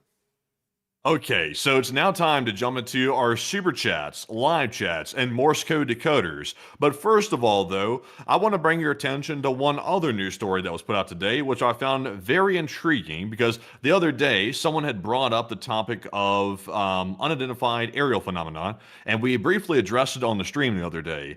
Today, we got a bit of a bombshell statement from a former U.S. president about something that I found very fascinating, and y'all can take it how you will. The former President Obama, we're not talking about the politics of the guy, we're simply discussing his statement. He was asked about non-human intelligence, and he seemed to say that it was real today, which is quite fascinating. He said he hasn't seen them per se directly. He said they're not being kept at Area 51, and there's no underground facility unless there's an enormous conspiracy and they hid it from the President of the United States. So that was a bit fascinating right there. I'm not really sure what to make of that, to be perfectly honest. It's kind of interesting. He said it with very big confidence behind his statement too. Like, he just bluntly said they're real and then moved on to give that caveat behind it. So quite interesting. But Enforcer, what do you think about that? What's your take? I'd have to say that's kind of wild. I mean, aliens are real. I mean, that's crazy right there. I got to say that's kind of wild right there. I don't really know what to make of it much more than that, though. And also it was like quickly said. I think it was said, folks, on like what was it, the Cohen show or something like that, and he was interviewing him, and he was like, "Are aliens real?" And he was like, yeah, they're real. But I've never seen them, and we don't have them in America." And then they just moved on from that afterwards. So there wasn't really a lot said about it. It was like, "Oh, that's interesting." So I was like, "Wow, that's really interesting." But anyways, with that, I guess it's time for us to move on and into the I just find it fascinating though that it seems like at this point, like, you remember, it used to be insane, like, to even come close to saying or even discussing that topic. It used to be absolutely insane to touch that. Like, people would instantly be like, "Oh, whatever," like, it's just whatever. And people are still kind of like that even right now, because there's still a lot of crazy folks that wander around thinking that they're talking in their heads to creatures and things like that. And most people write it off as they're like, "Yeah, it's usually a little bit schizo." But it seems like more and more officials are starting to talk about this stuff, and they're also not outright rejecting it. They're suggesting that whatever they're seeing or believing they see is apparently real, which is fascinating. It seems to line up with all these military video releases that we've seen time and time again, which is quite fascinating. So we'll have to see what that turns into. It seems like it's becoming more frequent, so we'll have to find out. I see some people cannot separate like their political affiliations from a statement. Like, he's a former president. Like, however you feel about his politics, that's an entirely different perspective. He made a statement about a topic which is not really considered political. I haven't heard the alien topic be politicized yet. Man, that's not something that either side really takes a point on. Man, I love this, folks. This is the funniest thing. Like, Republicans and Democrats all together have been saying, and like, we ran a poll on this last night, aliens do exist. And then as soon as Obama, who's a Democrat, say, "Yeah, aliens do exist," then all the Republicans immediately go, "He's snorting cocaine Kane. It's like you literally just can't have a conversation about anything these days at all. It's like on top of that, it's like Obama can't run for president again, neither can Bush. So it's not like they have like political stake in the game. Like, well, there are aliens, and we're going to expose the Alienstein files, and then they run for president again. It's not like they can do that. So it's not like they have any skin in the game to where that would even have an impact on them for their own personal gain. Now, it's like these people are not the president anymore. You can talk about them and not have to have the stupid knee-jerk reactions from like 2006 on Bush and 2011 on Obama. Like they're not even in there's no skin in the game for these people anymore. Like, sure, they may be important for their parties, but it's not like they're going to be running for re-election anytime soon.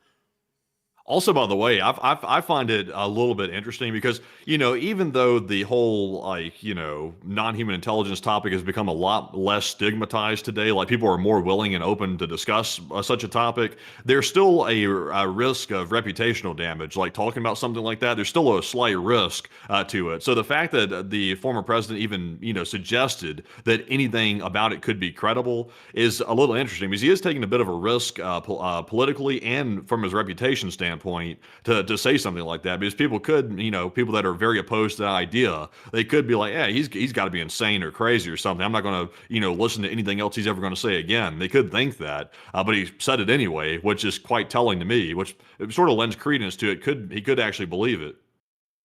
Yeah, I mean, it might be real. I would say that he doesn't really have a reason to lie about something like that. And who knows what he actually meant by that? He could be meaning, are there aliens out there? Yeah, there's like microbial evidence of life on Mars. So yeah, there's life out there, but they're not here in America. He could have meant that because there was hardly any explanation to it at all, rather than there is. I think he said they're real and they're here. That's what he said. And then he gave all these caveats about they're not at a secret base and they're not in an underground facility. And he also gave the caveat that there maybe might have been some conspiracy where they hid it from the president. He also suggested that too, which, I don't know. Like, it's surprising how much information presidents are actually not privy to. Like, there are things that are actually off limits to presidents. I don't think most people know that. There are really deep ways to classify information where presidents may not know the full scope of what's happening. Like, for example, a lot of NSA programs were actually not fully disclosed to presidents in its entirety. Like, they knew about their existence, generally speaking, but they didn't know about all the nitty gritty into it. Like, for example, how large the scope was, how wide the dragnet was, and things like that. They didn't know because unless they requested it specifically and they knew where to look, they weren't going to find it. I still believe it'd be kind of hard to have a cover up that large, like to withhold that much information, because at that point, it's like, who's the gatekeepers to that information? Like, who's the ones classifying it? Who are the ones that know? And how are they able to keep stuff so compartmentalized to the point where the commander-in-chief doesn't even know about the information? Yeah, it's really interesting, honestly. But with that, it is time for us to get some questions. So, Matthew, what do we got? So our first super chat goes to none other than Chris Feilbach. And thank you very much, Chris, for that $50 support. And we do appreciate that very, very much. Hey! And Chris said, Enforcers and S2 Underground both liked my tweets this week. Epic social media accomplishment and LSA. And also, I did like your tweet earlier today, Chris Feilbach. I saw it under there, the reply under our tweet earlier. So a huge shout out to you, by the way. And we do appreciate that support very much. And also, it sounds like you're making the rounds on Twitter. But Enforcer, what say you? I got to say that is really cool to hear. And I got to say, Chris, I'm glad that we were able to make your week by liking your post. And it's also great to hear that other very noble people have also liked your post as well. That's really cool to hear. And I got to thank you massively for the support and helping this channel to keep on running. Because if it wasn't for folks like you, we wouldn't be able to make this thing possible. We wouldn't be able to keep it running. And we just would never be able to make this thing a reality and keep it running. And so with that, we are on and into the next one. But a humongous thanks to you so much once again, Chris Feilbach, for the support and always helping this channel to keep on running. Because these streams run ad-free and sponsor-free, and if it wasn't for amazing viewers like you who went out their way to support this channel, we wouldn't be able to make this thing a reality for ourselves and everyone else who watches every single night. And with that, we're on to the next one. And we also have a $50 super chat from Ella MC Wills Nafo. And thank you very much, Ella, as well, for that $50 support. And we do appreciate that very, very much. And Ella said, cheers, LSA and Enforcers. And just wanted to say thanks once again for everything you guys do day in and day out. Take one from the chat, please. Long live the LSA and Slava Ukraine. And thank you so much for the support, and Slava Ukraini, and a humongous thanks to you so much once again for support and helping this channel to keep running, and thank you so much for the kind words and enjoying the channel. If it wasn't for folks like you, we wouldn't be able to make this thing possible, and we wouldn't be able to keep it running, and we're always greatly appreciative and greatly thankful for folks like you who go out of your way to support this channel and help it to keep on running. And so with that, I hope that does address that incredibly well, and with that, we are on to the next one. And our next one is going to go to none other than Arar983. And thank you very much, Arar, for that $20 support. He said, all chicken be advised. Costco has issued a no-tack notice to air chickens that the enforcers may be around to collect several chickens after this here super chat. And thank you for your attention to the matter and LSA. Honestly, Arar, I was wanting to go to Costco so bad to go get those rotisserie chicken, but I just don't go to Costco on the weekends. I definitely do not go to Costco on the weekends. It's too damn crowded. Like, it's usually crowded enough anyway, but people just pack in there like sardines on the weekend, and I cannot stand being in large crowds like that. It's always chaos. And also, they give you these massive buggies, and you're like always banging into other people. So the weekends are off limits for me for Costco. But whenever it's the weekday again, it's time for some rotisserie. But Enforcer, what say you? I had to say, it definitely is time for rotisserie, but we go shopping at Costco on the weekdays, actually. Like Matthew says, it is very busy at the Costco's around here on the weekends. Crazily enough, there is a lot of Costco's in Salt Lake City. In Birmingham, we had one Costco, and that meant it was busy every day of the week, and it was right up here. Let's see, where is it? It's right down here. Here's our Costco right there. That was the one that we had in Birmingham, and it was the only one for the whole city. Now we have in Salt Lake City a wide variety of Costco's, but they're all also quite busy, which is very interesting to me because the Salt Lake City has way more Costco's, but also they seem to be about as busy as the only one that was in Birmingham, and Birmingham had the same population, so that was really interesting. But we will make sure to get a Costco chicken here soon because I love myself some Costco chicken, and I love to have a nice tender bit of it every once in a while, and it's $5. It's exorbitantly cheap, and so humongous thanks to you so much once again. I hope that does address that incredibly well, and with that, we are of course going to be moving on and into the next one, and I gotta thank you massively once again. Oh, go ahead. And also, by the way, we did need to grab a live chat question for Ella MC Wheels Napa. We forgot to grab it. So getting back to that one, and also a big shout out to Arar, by the way, for that support. Ella has a live chat question here, which is going to go to none other than Donovan, who said, who really controls the murderous Iranian regime, as in their foreign controllers? Really nobody, actually. Iran is kind of like a rogue state, similar to North Korea in a sense, even right now, in that they try and remain self-sufficient as much as they can. The Russians and the Chinese do provide them with weapons, but that's more so just kind of like helping them out from where they're at, instead of more so making Iran owe a debt to Russia and China. So generally, there isn't really a foreign handler for the Iranians, like the Russians or the Chinese. The Russians and the Chinese are more like on par allies, really, more so than anything, but they don't really have any direct control or sway over Iran, and that clearly shows in how Iranian foreign policy is conducted, because it really has absolutely no bearing on what the Russians or the Chinese would like to see in the Middle East and how they would like things to play out at that very moment. And so with that, I hope that does address that the best I can, and a big thanks to you once again for support and helping this channel to keep on running. And also, I just got to say really quickly, someone said a second ago that we were absolutely wrong and we were spreading lies on the news about Iran, and I asked them to prove it, and they said this, folks, and this one's a funny one. Iran followed the JCPOA, including allowing inspectors. If you don't know, we actually backed out of the JCPOA because it became incredibly clear after we started to ask to inspect other sites that the Iranians weren't guiding us to, and they said outright, no, F you, we're not allowing you to go and inspect those. That's when we backed out, which was during the first Trump administration, which that decision was made with a large amount of advisement from people like Mike Pompeo and other advisors, because it became incredibly clear at that point that that would be absolute BS and a lie. What you're saying, they weren't following the JCPOA to a T, and everybody even knew when the JCPOA was signed that it was wildly weak. It was more so a deal to just try and have a semblance of security theater in the area, but it was not being followed at all. Because right now the Iranians claim, like you're saying, that they're not producing weapons-grade enriched uranium, but then at the same time they'll also say that they are producing weapons-grade enriched uranium whenever they want to, but whenever it's convenient they flip back to, we're not producing weapons-grade uranium.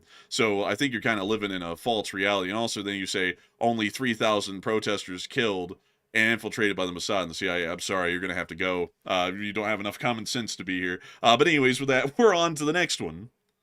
All right, so our next one goes to Jerry Coates, who puts in a 20. And thank you very much, Jerry Coates, for that $20 support. He did not leave a comment, though, but we do appreciate that very much. And Enforcer, what say you? And I got to thank you so much for the support. You didn't throw in a comment, but we are massively appreciative. And we thank folks like you for helping this channel to keep on running and making it possible. Because if it wasn't for folks like you, we wouldn't ever be able to keep this channel running. And we wouldn't be able to get ourselves some delicious Costco chickens, some pizza, maybe chicken. I was having a tough time saying chicken that time, but we wouldn't be able to get that delicious Costco chicken, and we wouldn't be able to keep this channel running. So huge thanks to you so much once again. I hope that has addressed that well. And with that, we're on to the next one. And our next one is going to go to none other than Jay Bagwell, who puts in a 20 as well. And thank you very much, Jay, for that support and also being a friend of the channel. And Jay said, happy early birthday. And it's looking like you guys will get some snow this week for coffee. And thank you so much for the support. And I hope that we do get some snow. I've really been looking forward to snow out here, and it isn't coming around. And a lot of people are getting worried out here because they're like, oh my God, if the snow doesn't fall, then the Salt Lake won't refill, and that means it's going to dry up. And that's actually kind of a bit of a concern out here, actually, crazily enough. But hopefully we will get snow, because I would like to see the place all snowy-like and everything. Because it has not happened at all the whole time we're out here. Like, the mountains are snow-capped, but everything else around here is just like it was like the spring or the fall or something like that. So humongous thanks to you so much once again for support, Jay Bagwell. And thank you for the happy birthday wishes. And hopefully we will get a little bit of snow, so that way we can make our coffee made of snow. And so a huge thanks to you so much once again. And with that, we're on to the next one. And we also have a 20 from Lord Zor. And thank you very much, Zor, for that $20 support. We do appreciate that. He said, thanks for standing for American interests and supporting our allies in the truth over a political party. And guys are on the right track and stand strong in the face of evil. LSA. Thank you so much for the support, and I thank you for your kind words. We try and look out for America's interests the best we can here on this channel, whether people realize it or not. And it's always an interesting thing. It's an interesting thing. The whole world changes around us, but the enforcers and generally our analysis of the world doesn't change. It's just that other people change a little bit too quickly, and then they expect us to change with them. And that's not how you do it. That's not how you do it. And I gotta thank you so much for appreciating how we do it, because every single night that we go on air, we basically have to battle a small, highly vocal crowd of people who are always around every night that always want to say that we're extremely political. When Biden was the president, according to those people, we were extreme MAGA Nazis, and now that Trump's president, we're extreme liberal snowflakes. And it's just that same thing every single night. And we always have to battle that, and I always find it an amazing thing to know that a lot of people truly do have enough media literacy and also enough sense and comprehension that most people don't really fall within that mark. And a lot of people know that whenever we criticize anything, we criticize it with the intent of criticizing poor actions, no matter who's doing them, and generally trying to advocate whatever outcome would be best for the country, no matter what. And I got to thank you massively. I criticize for the love of the game. I just do it for the love of it. Man, honestly, man, we're kind of like Cheney out here, man. It's like we have no real enjoy, like we have no one pulling our strings. We're just doing it for the love of the game. Like that's kind of how we do it. Man, I say you gotta get a little critical. You know, you gotta get a little critical. Yeah, you gotta get a little critical. I always find it so funny, folks. I get a laugh at people who talk about they're not sheep when they're political. Everyone who is political, like extremely political, is a sheep, because they always say, I'm not a sheep, I don't go with the crowd, but for some reason, their talking points will always align exactly with whoever they voted for. Like, one day, that person that they voted for could say that they want everyone in America to have machine guns, and the next day, that person could say that they don't want anyone in America to have any type of guns, and that person who says that they're not a sheep one day will say that everyone in America should have a machine gun, and the next day they'll say that everyone shouldn't have a gun at all, and then they want to say that they're not sheep. And those people are absolutely pitiful. Like they got to go out of their way from their insecurities to try and make themselves think that they're free thinkers when they basically are just another one from the mold, basically on the left or the right. And it's a lot better, folks, when you really think about it, to criticize something, because in any other facet of life outside of politics in the modern day, you would look absolutely insane if you didn't criticize stuff that didn't make sense. Like, like say if you work for Amazon, like I don't see anyone sitting there blindly supporting Amazon and how they treat workers and stuff in some places sometimes just because they like the company's logo. Like you don't ever see anyone doing that. And that's the same thing with politics. Like you shouldn't be doing that in politics because it's the same thing. There is no such thing as like being loyal to a party. The party ought to be vying for you to even slightly like them for your vote. And that's what people don't get these days. And that's the issue in the country, is that people don't criticize stuff fairly. We've criticized everything fairly. If you think that we are only criticizing Trump right now, you ought to go back and listen to us during the Biden administration, because we were basically criticizing that administration every week. There was almost never an endless stop to it. You could hear us saying we should be giving more support to Ukraine. What we're giving isn't enough. We should be more active in the Middle East. We should be more proactive in dealing with the threats there. We should be facing the Chinese now more aggressively. I mean, we were criticizing them left and right. We were even criticizing the fact that Chinese balloon flew over the United States and we didn't do anything about it until it made it to the U.S. East Coast. Like, we were criticizing everything left and right all day, left, right, and center, because that's what we do. If something's not within America's interest, I don't care who's in charge. It just is what it is.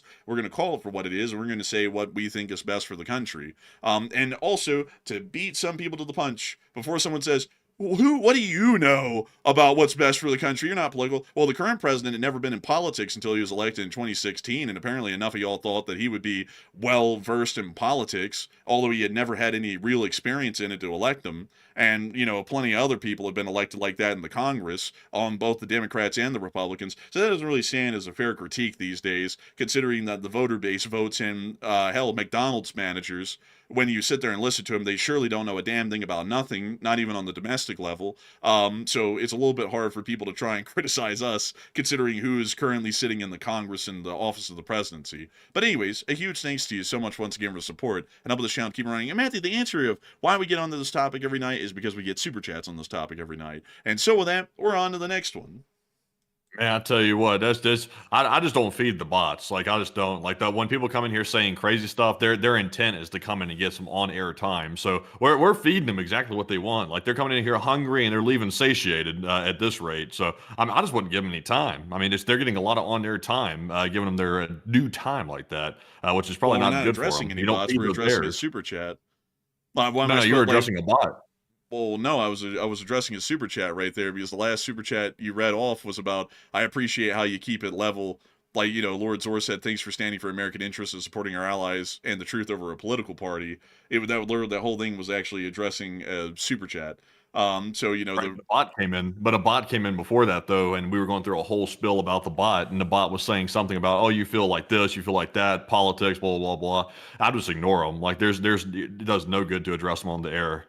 Well, sometimes though it's hard. Like you got to have like I try and explain this to you off of the show. Sometimes you got to have a disagreeing point to further flesh out your point and have it stand up to scrutiny to show that it's a good point. Otherwise, you're basically just running an echo chamber. Because if everyone we ever talk to only agrees with what we have to say, there isn't really a lot of interest in that. Like I try and strategically go out my way sometimes to pick people who say stuff that detracts or criticizes, because then you're able to have a debate. You can't really have a debate with someone that completely agrees with everything you say all the time. Yeah, but bots coming here, though, they're not looking for a legit argument. Like, that's why you had to ban them. They're coming here to look for trouble. That's what they're doing. So you can tell people that legitimately discuss stuff. Like, longtime channel legends that have been here before, they'll bring up stuff that we disagree with all the time. We'll legitimately back and forth it with people that they're willing to actually discuss the matter. But, like, random people that jump in, they're just like, I think this because this, and it clearly makes no sense. I wouldn't give them what they're looking for. Well, yeah, but I mean, still, it allows for a point to be scrutinized and then further elaborated on, because there's really no easy way to categorize thoughts and then start to debate them. If someone goes, I agree with 100% of what you say, there's no way to look at that from a new angle and go, well, actually, you're wrong on agreeing with me because of this new point. You can't really do that. So that's why I picked those out strategically, because we could go without pointing them out, and then I could go without saying a whole bunch of additional points I might not think of because the topic isn't facing scrutiny. But when we have someone who comes in and says a stupid point, then it faces scrutiny, and then it allows for me to bring up a new point to further back up and fortify a prior claim. Yeah, I mean, I personally wouldn't give them any time. It's like feeding bears. Like the bears are going to be back, and they're going to be back in bigger numbers. The next time they might try to mug us if they come back the next time. It's feeding a bad habit for these bots. But anyways, jumping into our next one here. This one goes to Susan, who puts in a $20 support, and thank you very much, Susan, for that $20 support, and we appreciate that very, very much. And Susan said, "Happy birthday, and try a Costco chocolate cake." Hey, and thank you so much for the support, and thank you for helping this channel to keep on running. And we will make sure to maybe try a Costco chocolate cake. I think we have another one in the bacon right now, I think. But we will see about it. And I do thank you massively for the support and helping this channel to keep on running. Because it is folks like you who help to make this thing possible and help us to keep this thing running. And so with that, we are on to the next one.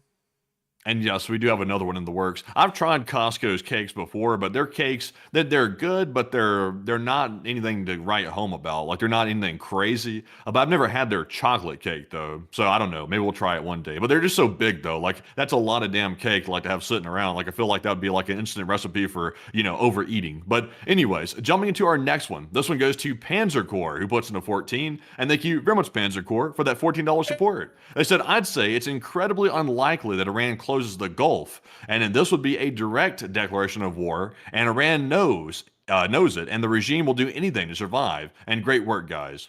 But that's actually an interesting point. But the reason why I'm thinking that that's a high likelihood is because that is the biggest leverage that they have over us currently, and they would have to do that before we struck them. Because if they think that it's inevitable that we're going to bomb them over their nuclear weapons development, they might have to do that beforehand, so that way they can try and get some heavy leverage. Or if they already know that they're going to be hit and on the way out because their government's going to be bombed into oblivion, they might go out with the idea of conducting a scorched earth tactic and trying to cause as much damage to us as they can while they're on the way out. That's very similar actually to what the Germans did at the end of World War II when Soviet and Allied forces were advancing on them from both flanks, is that the Germans started to emphasize a scorched earth tactic to where they would destroy anything of industrial, economic, or infrastructure value as they were retreating to make sure that the Allies in the Comintern, when they took over those areas, would have really nothing to work with once they took it over, and they'd have to rebuild everything from the ground up with due to significant expense.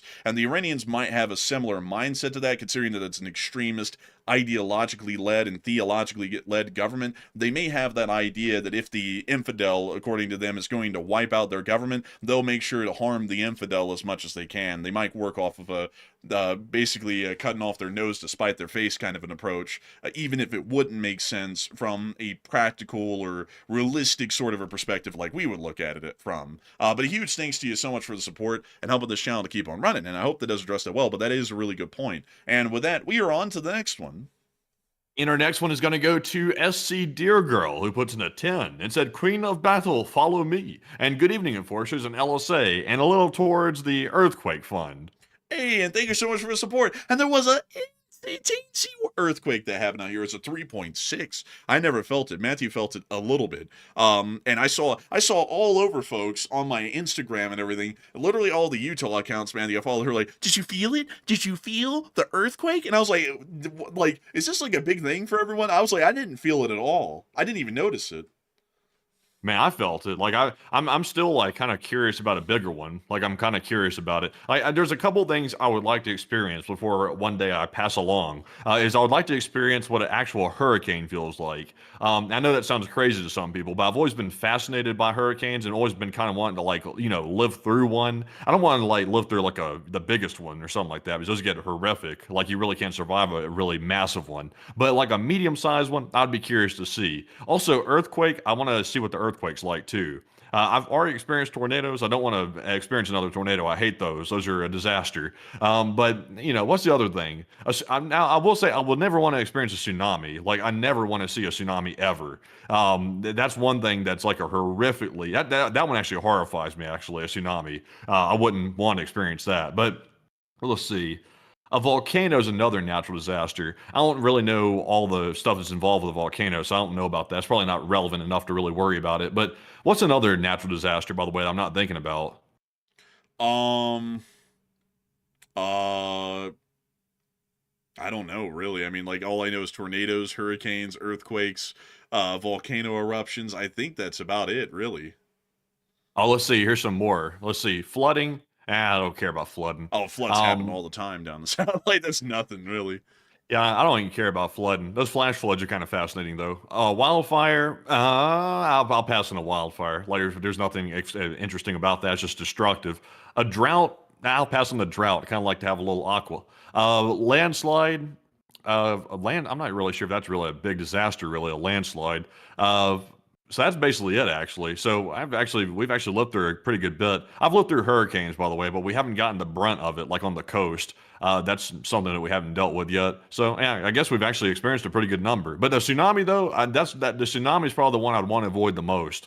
And Matthew, you just won a free ticket to go live in New Orleans' Ninth Ward. Congratulations. You will be able to live first and Oh, hell foremost no. in a hurricane. Like, it's a That's yay! one of the places. That's one of the places in the United States of America that I would never want to live. I hate New Orleans. Like, I absolutely hate it. I know some people like it because they like the night scene and stuff like that. They like the Mardi Gras stuff.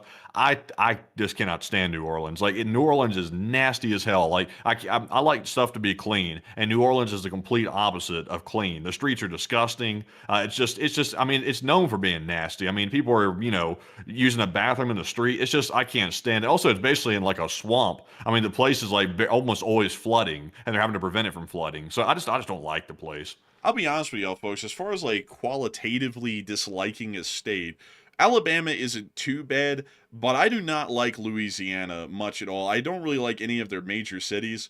And also, I don't really like the kind of environment. I'm not really one for the swamp. I don't really like them that much. And also, that's why I don't really like Florida or South Florida that much either, is because it's a giant swamp. And I'm just not one for swamp living, like it's just not my thing. And it's hot, it's humid, everything's muggy, it's hell. I just don't like it. And Alabama was already kind of like that, and it wasn't a swamp. A swamp makes that worse even. But I will say though that we do need to protect the bayou because it's disappearing, but I wouldn't live in it, me personally. However though, one other thing that I have to point out, and this is a big one to me, is that even the Amtrak station in New Orleans looks like shit. I mean, like look at that. Oh my God. I mean, this is, man, like, yeesh, like, this is rough. I tell y'all, folks, like, we've been to New Orleans very small amount of times, and every time I went there, it was a humongous letdown. It's so bad these days, folks, that they actually don't allow anyone in the military to go to New Orleans, I believe, if they're anywhere close to being on call or on duty. They don't allow them to go, at least from what I've heard from folks in the Space Force. It's a no-go zone because it's so dangerous, and also generally anyone who goes to New Orleans, bad things happen to them. They come back and they're like missing an eye, or they've gotten a charge or something like that in Louisiana. And it's just not a good thing. I also saw Hoagie Redneck say the Crescent goes there. Yeah, that's what's scary about the Crescent, is that the Crescent makes its long march from New York City every day, and it just slowly descends into the depths of hell, which is New Orleans. It's really a huge letdown of a final destination for the Crescent, at least. But a lot of, actually, New Orleans is the other hub of Amtrak outside of Chicago, which is kind of sad, honestly, because let me So see. would you rather live in New Orleans for a year, experience a tsunami, or yeah, which one of those would you pick? I probably experienced a tsunami. Oh, what? Over living in New Orleans for a year? Dude, New Orleans has got a high crime rate. Like it. Like, I know it. Dude, New Orleans is basically just like mega Birmingham. Yeah, but being in a tsunami though is like getting put in the washer on the extreme cycle though. Like you could get washed out. Yeah, but I mean, if you're high up enough on a building, you'll be fine. Like, they don't usually wipe out buildings that much. I mean, I don't know. Those ones I've seen in Thailand, those are serious. Also, the Japanese ones get pretty bad too. I think I'd rather deal with the year in New Orleans. I think I'd rather deal with that than the tsunami. Well, let me drop you down here in New Orleans. Oh, actually, this doesn't look too bad, really. I mean, this isn't, like, terrible. Like, this is like, I mean, this isn't too bad. I mean, well, maybe. No, it's not good. Don't let the looks deceive. This isn't good. Oh, so wait a minute, you were just telling me I would rather live here than Tsunami, and I was going off I of mean, that yeah, approach. And then, I mean, man. basically, the equation is basically, or do you want to get basically eliminated in the tsunami, or do you want to live for a year in New Orleans? I would pick the year in hell, basically, over the, we're getting, wiped out. Bro, you're gonna get eliminated in New Orleans, man. Like, it ain't gonna be a tsunami, Nah. bro. It's gonna be a tsunami of lead that gets you in New Orleans, man. That's what's Man, gonna I get used to you. live in Montgomery. We both used to live in Montgomery. We've lived in a place that's as bad as the crime rate in New Orleans, so we're familiar with it. You know, also, Hoogie Rennick said you can't add the smell of piss. But that's the thing, though, about New Orleans. The whole place smells like an open latrine. It's like the whole Hey, place smells of sewage. yeah, you know what they did? It smelled like piss so bad in New Orleans. They actually hired a company that sprays out lemon-scented water to go through and wash the streets. And I had heard, the last I had heard, is they were going to fire that company and bring back an old vendor that didn't do it as well as the current company that they currently have right now. That's what I had heard. So apparently the lemon smell was apparently getting the piss smell out of the street. So people were enjoying it, but apparently that wasn't good for the people that are in charge there. They wanted to get rid of the company. Let's see here. Let me see if I can show y'all what the lower Ninth Ward looks like. This is the battle-hardened part of the city that was wiped out during Katrina mostly, and it looks generally like the outskirts of Detroit. You know, like it's pretty beat up and busted. Really, I mean, you know, like even still here in 2014, it was still busted. I would just have to say, I'm just not really one for New Orleans. Like I would really pick most anything rather than going to New Orleans. And that's just my take, though. I mean, some people will be like, New Orleans is fine. And, you know, to each their own. But I just never had a good experience in New Orleans. You know, like... Would you rather live in Gary or the Ninth Ward? Okay, well, if you put it like that, I would pick the Ninth Ward. Like, well, now you're really picking the depths of hell. I mean, clearly you picked the Ninth Ward over Gary, Indiana. But, I mean, one thing that is kind of neat is the French Quarter. But, I mean...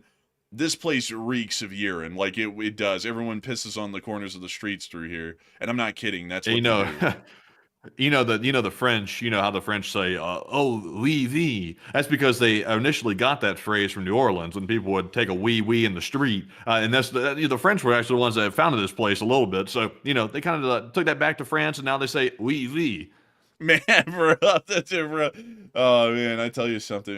What? No more pedestrian malls. What the hell does that mean? I don't even know a pedestrian mall. What is that, like a mini mall, a strip mall? Look at that thing. This Now, dog see, this is has the freaky seen shit you something. see in New Orleans right here. This is that shit right here that I don't like. Like, what the hell is this? It's that voodoo junk. Oh yeah. Also, that's the other thing. They got this like whole hoodoo voodoo thing going on down in New Orleans. Like it's like a huge thing, the voodoo side of stuff. And I'll say this for one, I'm not really one who believes in like the whole ghost thing, but the hoodoo voodoo crap gives me the heebie-jeebies, and I don't like it at all. Like I try and distance myself as much as I can from that stuff. And New Orleans like lives for that stuff, and that's just not something I'm with either. And when you come, like for some reason when you come into New Orleans, like if you're in the South and you're not coming here to like just like get plastered, like you feel like this weird like sort of air around New Orleans. It just feels like a place that seems very much off, and it's really hard to even explain it. I just don't like it. Like that's just my personal take. But yeah, I mean, like the streets also are kind of a little busted. Like I mean, it almost looks like we're in the streets of Nizhny Novgorod, you know, or something like that. Like you know, so, I see some people saying New Orleans And is awesome.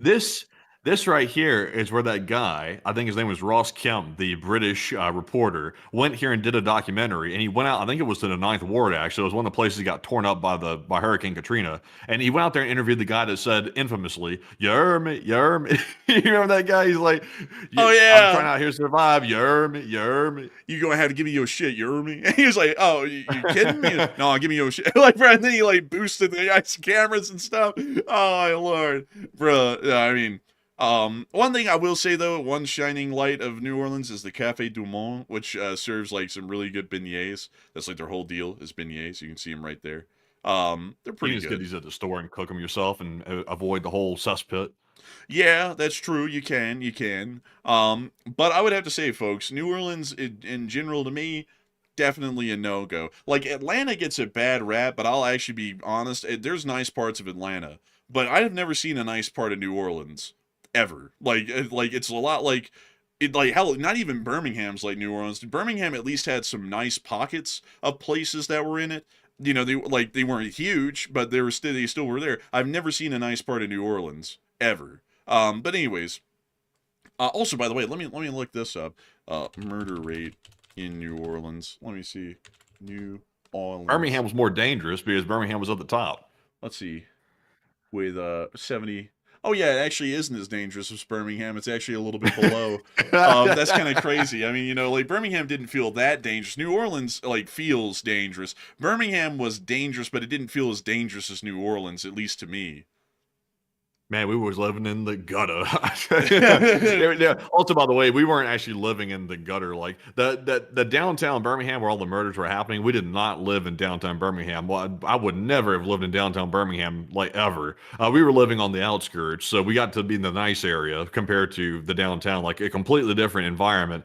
But still, though, if you wanted to go downtown and do anything, you had to go into, you know, basically a war zone. Kind of like all the major cities in Alabama, really, they're all kind of like war zones, except for Huntsville. Huntsville is like one city left that actually has like a decent downtown where you don't feel like you're going to get shot. But every other like downtown, like Mobile, Birmingham, Montgomery, it's just like a freaking war zone. If you go in there, it's your own risk. Man, I remember you coming down here, and it was like, okay, you got to get through here quickly. Like a shootout could happen at any minute, and there was a lot of them that would happen, like loads of them. So like legitimately, one time, folks, we went to Topgolf, which is up here, right here. And we were out in the parking lot talking to some folks, and in the middle of talking to them, you just hear a gunfight break out north of the Topgolf in these neighborhoods up here somewhere, like a legit gunfight. Remember that, man? He was like very faint sounding. We're like, oh, we better go. And then we got out and left. I remember that too. That wasn't any big deal either. It was like, it was minor. Like they weren't really like emptying mags. It sounded like they were like conserving. Yeah, it didn't sound like King Von was up there, you know, laying them low. You know, it was more like, you know, it was just whatever was going on up there. So, you know, we were like, oh, well, and it wasn't even anything where we were like, you know, running to our cars and like zooming away. We're like, we better leave. You know, like it was just kind of like very calm. We were like, let's get out of here. And then we got out of there and left.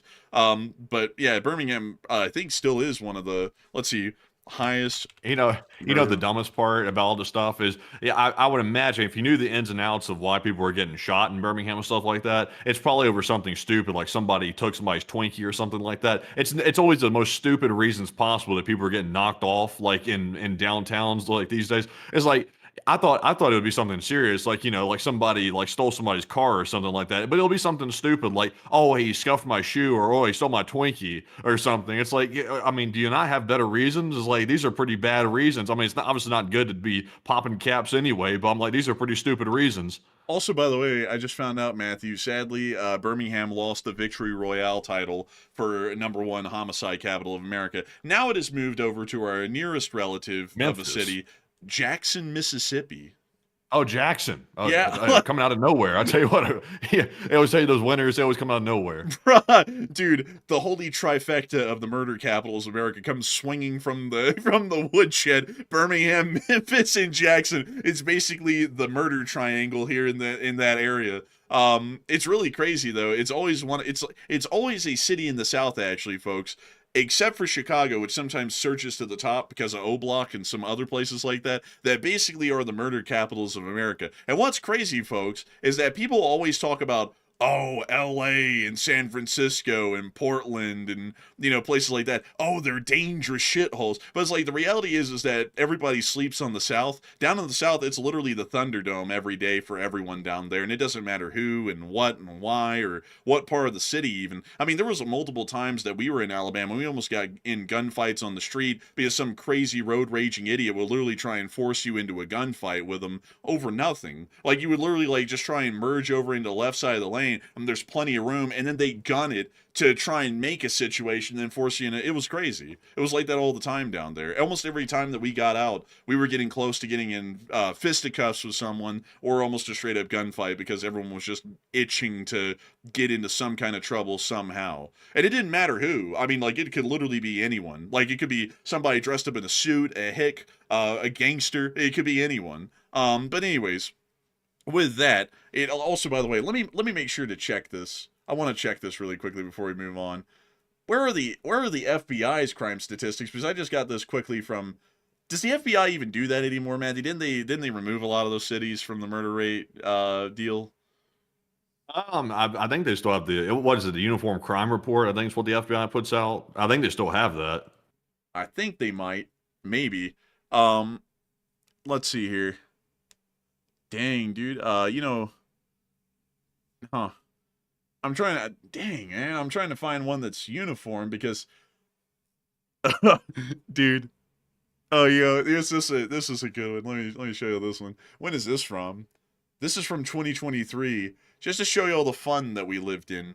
Because it's truly a fun place. Birmingham and Bessemer, which are next door towns to each other, were the #1 and the #2 murder capitals of all of America in 2023. Damn, that's crazy. That is crazy, man. And we were living in it. Like, we were living in it. But anyways, with that, it is time for us to move on, folks, and on into the next one.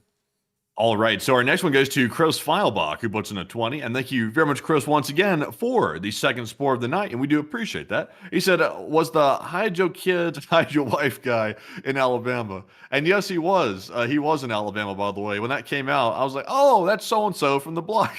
Not really, though. I didn't actually know the guy. But he was at some type of thing. Was it in Montgomery? Was it? Let me check. I can't remember if it was. It might have been in Birmingham. I can't remember. He was in Alabama, though. I'm pretty sure. Oh, it was in Huntsville, bro. Like, oh my God, it was in Huntsville.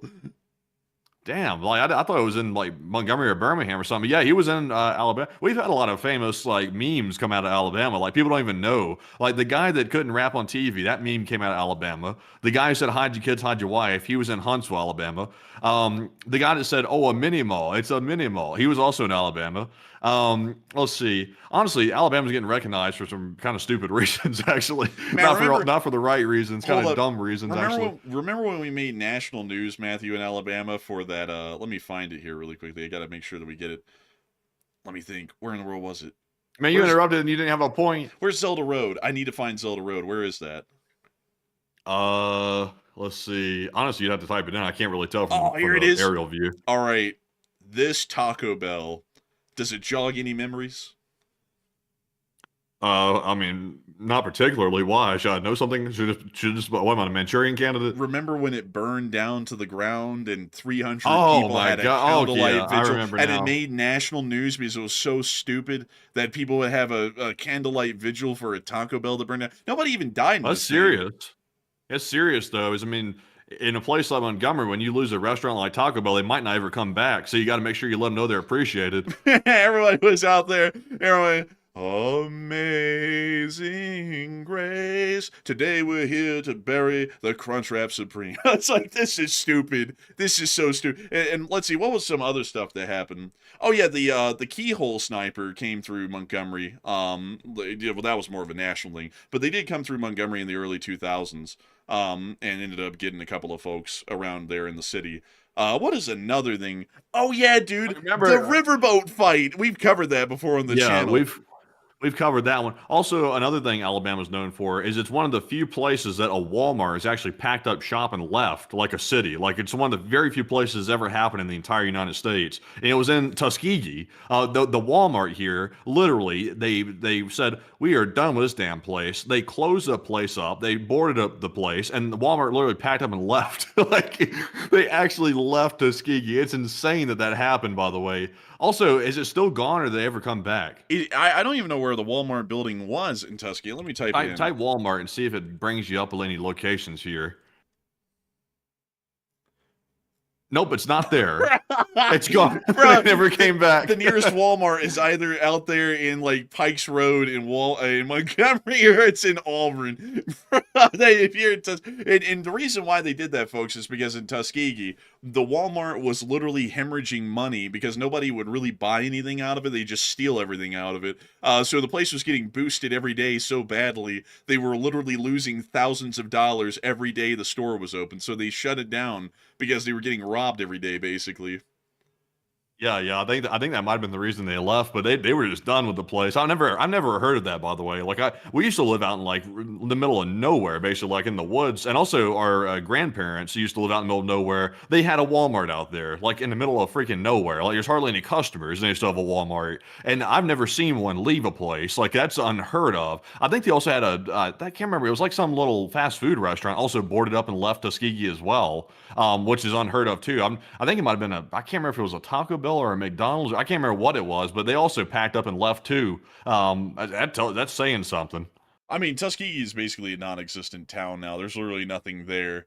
Like, there's literally nothing at all. The only thing that's here is Tuskegee University, but let's see, it's not really like a nice-looking university. Like it's kind of a little bit more run down. Looking from the one time I remember passing it by, like, it never gets pressure washed or anything like that. And there's also like plants growing up the side of the building and and that's just what the university looks like. But I would have to say, Alabama is really like another interesting place that's kind of like you would expect it to be nice, but it isn't. Is Talladega, which is kind of similar to that because it's very close to the famous Talladega Speedway, which everyone knows because of NASCAR. But interestingly enough, Talladega town itself is not that nice actually. And every time I went through there, I was like, that's Tuskegee. I mean, Talladega. I was like, eesh. And then Sylacauga was actually all right. Actually, funnily enough, Sylacauga had a Bluebell ice cream factory within the city right here. And you could actually go in there and you could get a whole bowl of ice cream for $1. Like even like the last time we were there, which was like 6 months ago, you could go in there and get a bowl of flavors you couldn't even get at the store for $1. It was crazy, and it was really nice in there too. And you could watch the factory work down below you. It was really neat. But honestly, Sylacauga wasn't too bad. I'd never thought badly of Sylacauga. But Tuskegee and Talladega, they're on another level. But anyways.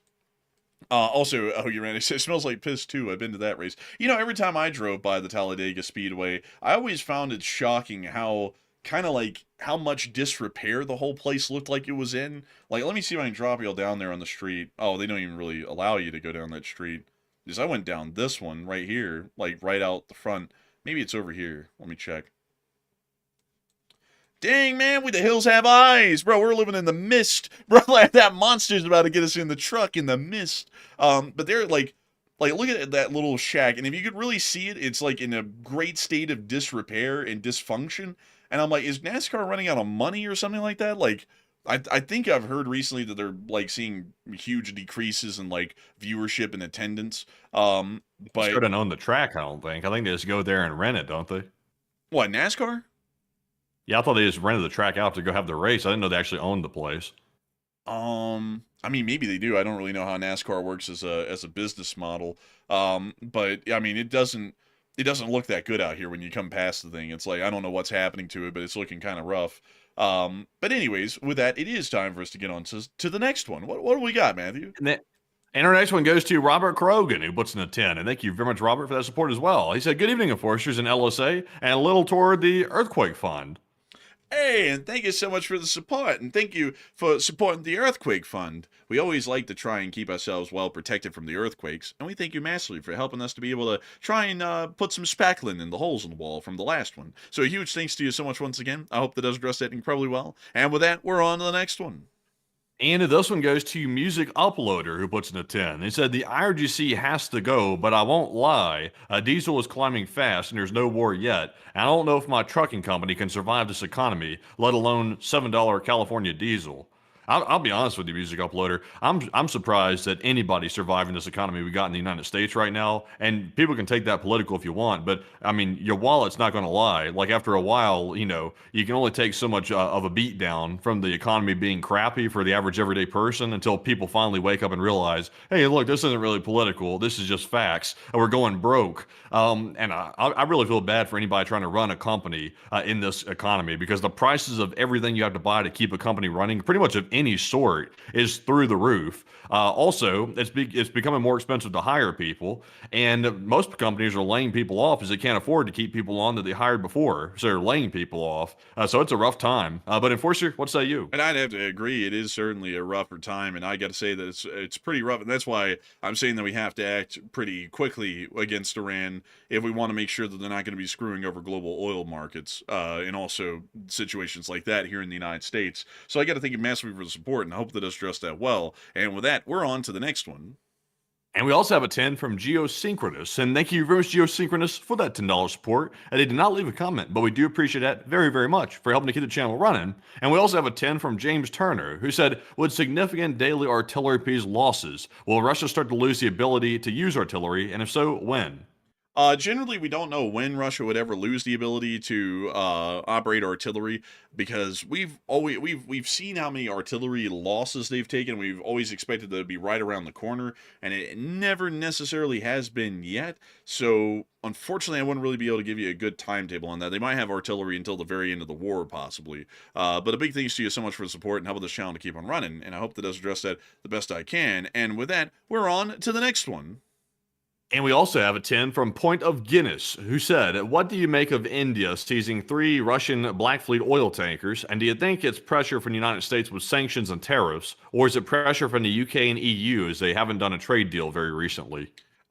Generally, from what we know, the Indians kind of just did that as a standalone deal on their own, pretty much just to flex their muscles around their waters, because India's government is actually hyper-nationalist, so they basically want to make it clear that they run their show where they're at, and that's why they did that. That's what we're kind of thinking at the moment, because it didn't really seem to be lining up all too much with any other foreign policy prerogatives of theirs. It was basically just to show who's in charge around the Indian Ocean area, which is India, apparently. So with that, I hope that does address the best I can, and a big thanks to you once again for support and helping this channel to keep on running. And with that, we're on to the next one. And our next one goes to John, who puts in a 10. And thank you very much, John, for that support as well. He said, with this concentration of U.S. forces to the Middle East, does that leave U.S. Homeland Security at risk? Not necessarily, because nobody can really come and threaten the United States directly whatsoever, unless they took a pretty significant venture across the Pacific or the Atlantic, which we would be able to see well in advance, and there's still a lot of U.S. forces present here within the United States that would be able to defend the United States of America. So, not really. So I hope that does address it the best I can, and with that, we're on to the next one. And we've also got a $10 support from Notorious GRG. And thank you very much, Notorious, for that $10 support. He said, happy early birthday. And since I can't figure out how to do a super chat on the Sunday fundraiser, I hope you can find some time to have some fun. Hey, and thank you so much for the support. And we are trying to think up ways to have fun on the birthday here soon. Tomorrow, as a matter of fact. And I got to thank you massively for the support, and hopefully we will be able to find a way to have a little bit of fun. So a big thanks to you so much once again. I hope that does address that incredibly well. And with that, we're on to the next one. And this one goes to 9LOMM, who puts in a 10. And thank you very much for that support, by the way. They said, hello, enforcers. I know mental health is far from the scope which you gentlemen cover, but as 2 guys about my age, how do you deal with the anxiety of following war news all the time? It cannot be easy. I will admit, after a time, unless like someone is like detached or something, I guess it's easy for some folks. But looking at the suffering and disasters and stuff all the time, it will have an effect.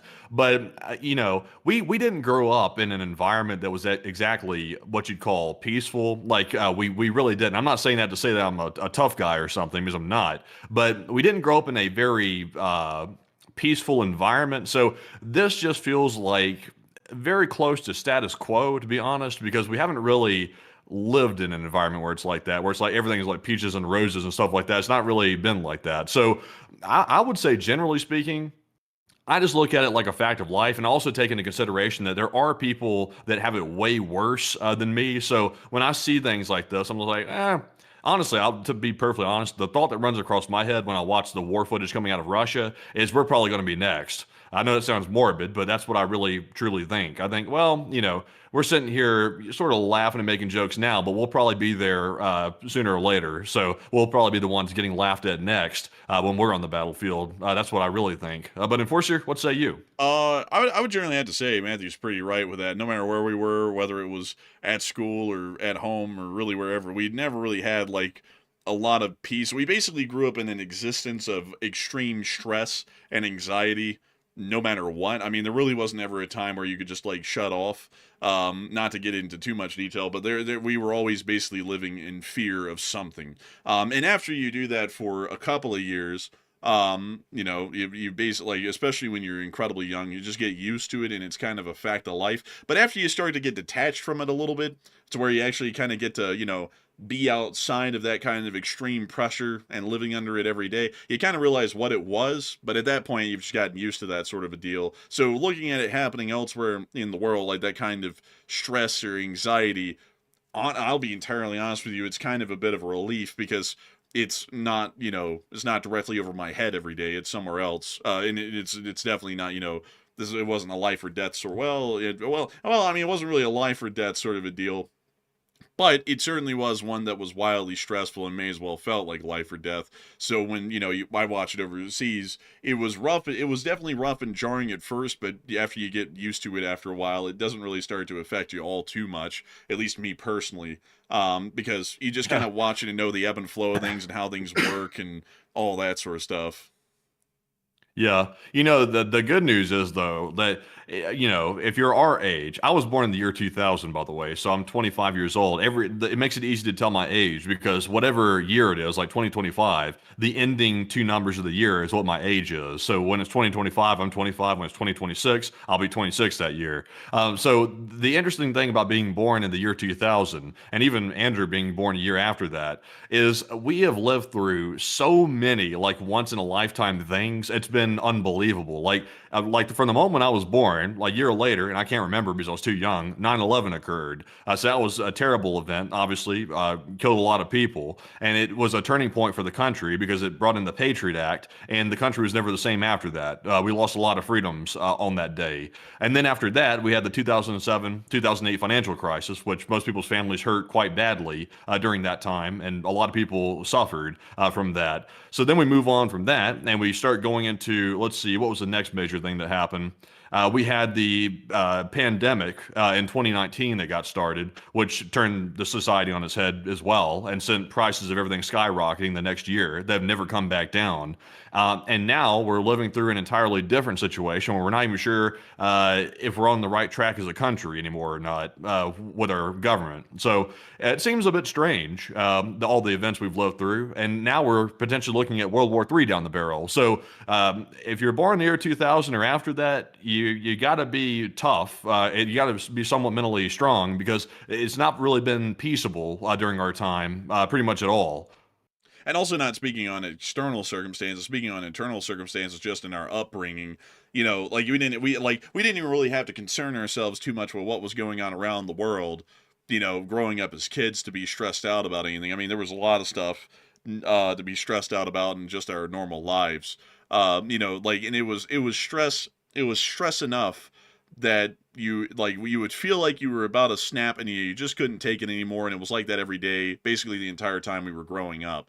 And once you deal with that enough, honestly, once you deal with that your entire life growing up, and then you eventually finally, you know, get out from under it, it honestly feels like everything's a lot easier. Like, to be entirely honest, I know Matthew agrees with me on that, because, you know, you're not living under the constant threat of being destroyed, or having someone threaten to destroy you over basically nothing on a 24/7 continuous basis, or, you know, having other people trying to mess with you or screw with you, or going to school and being treated like crap by everybody because you don't fit in with them, you know, and all that sort of stuff. And then when you finally get out from all that, everything seems to be a lot less stressful. Although, I'll be honest, a lot of what I watch right now in foreign policy very much angers me to a great degree, because, you know, it's something that I look at, and it's just not within America's interest. And I think I've made that clear enough on the channel a lot of times.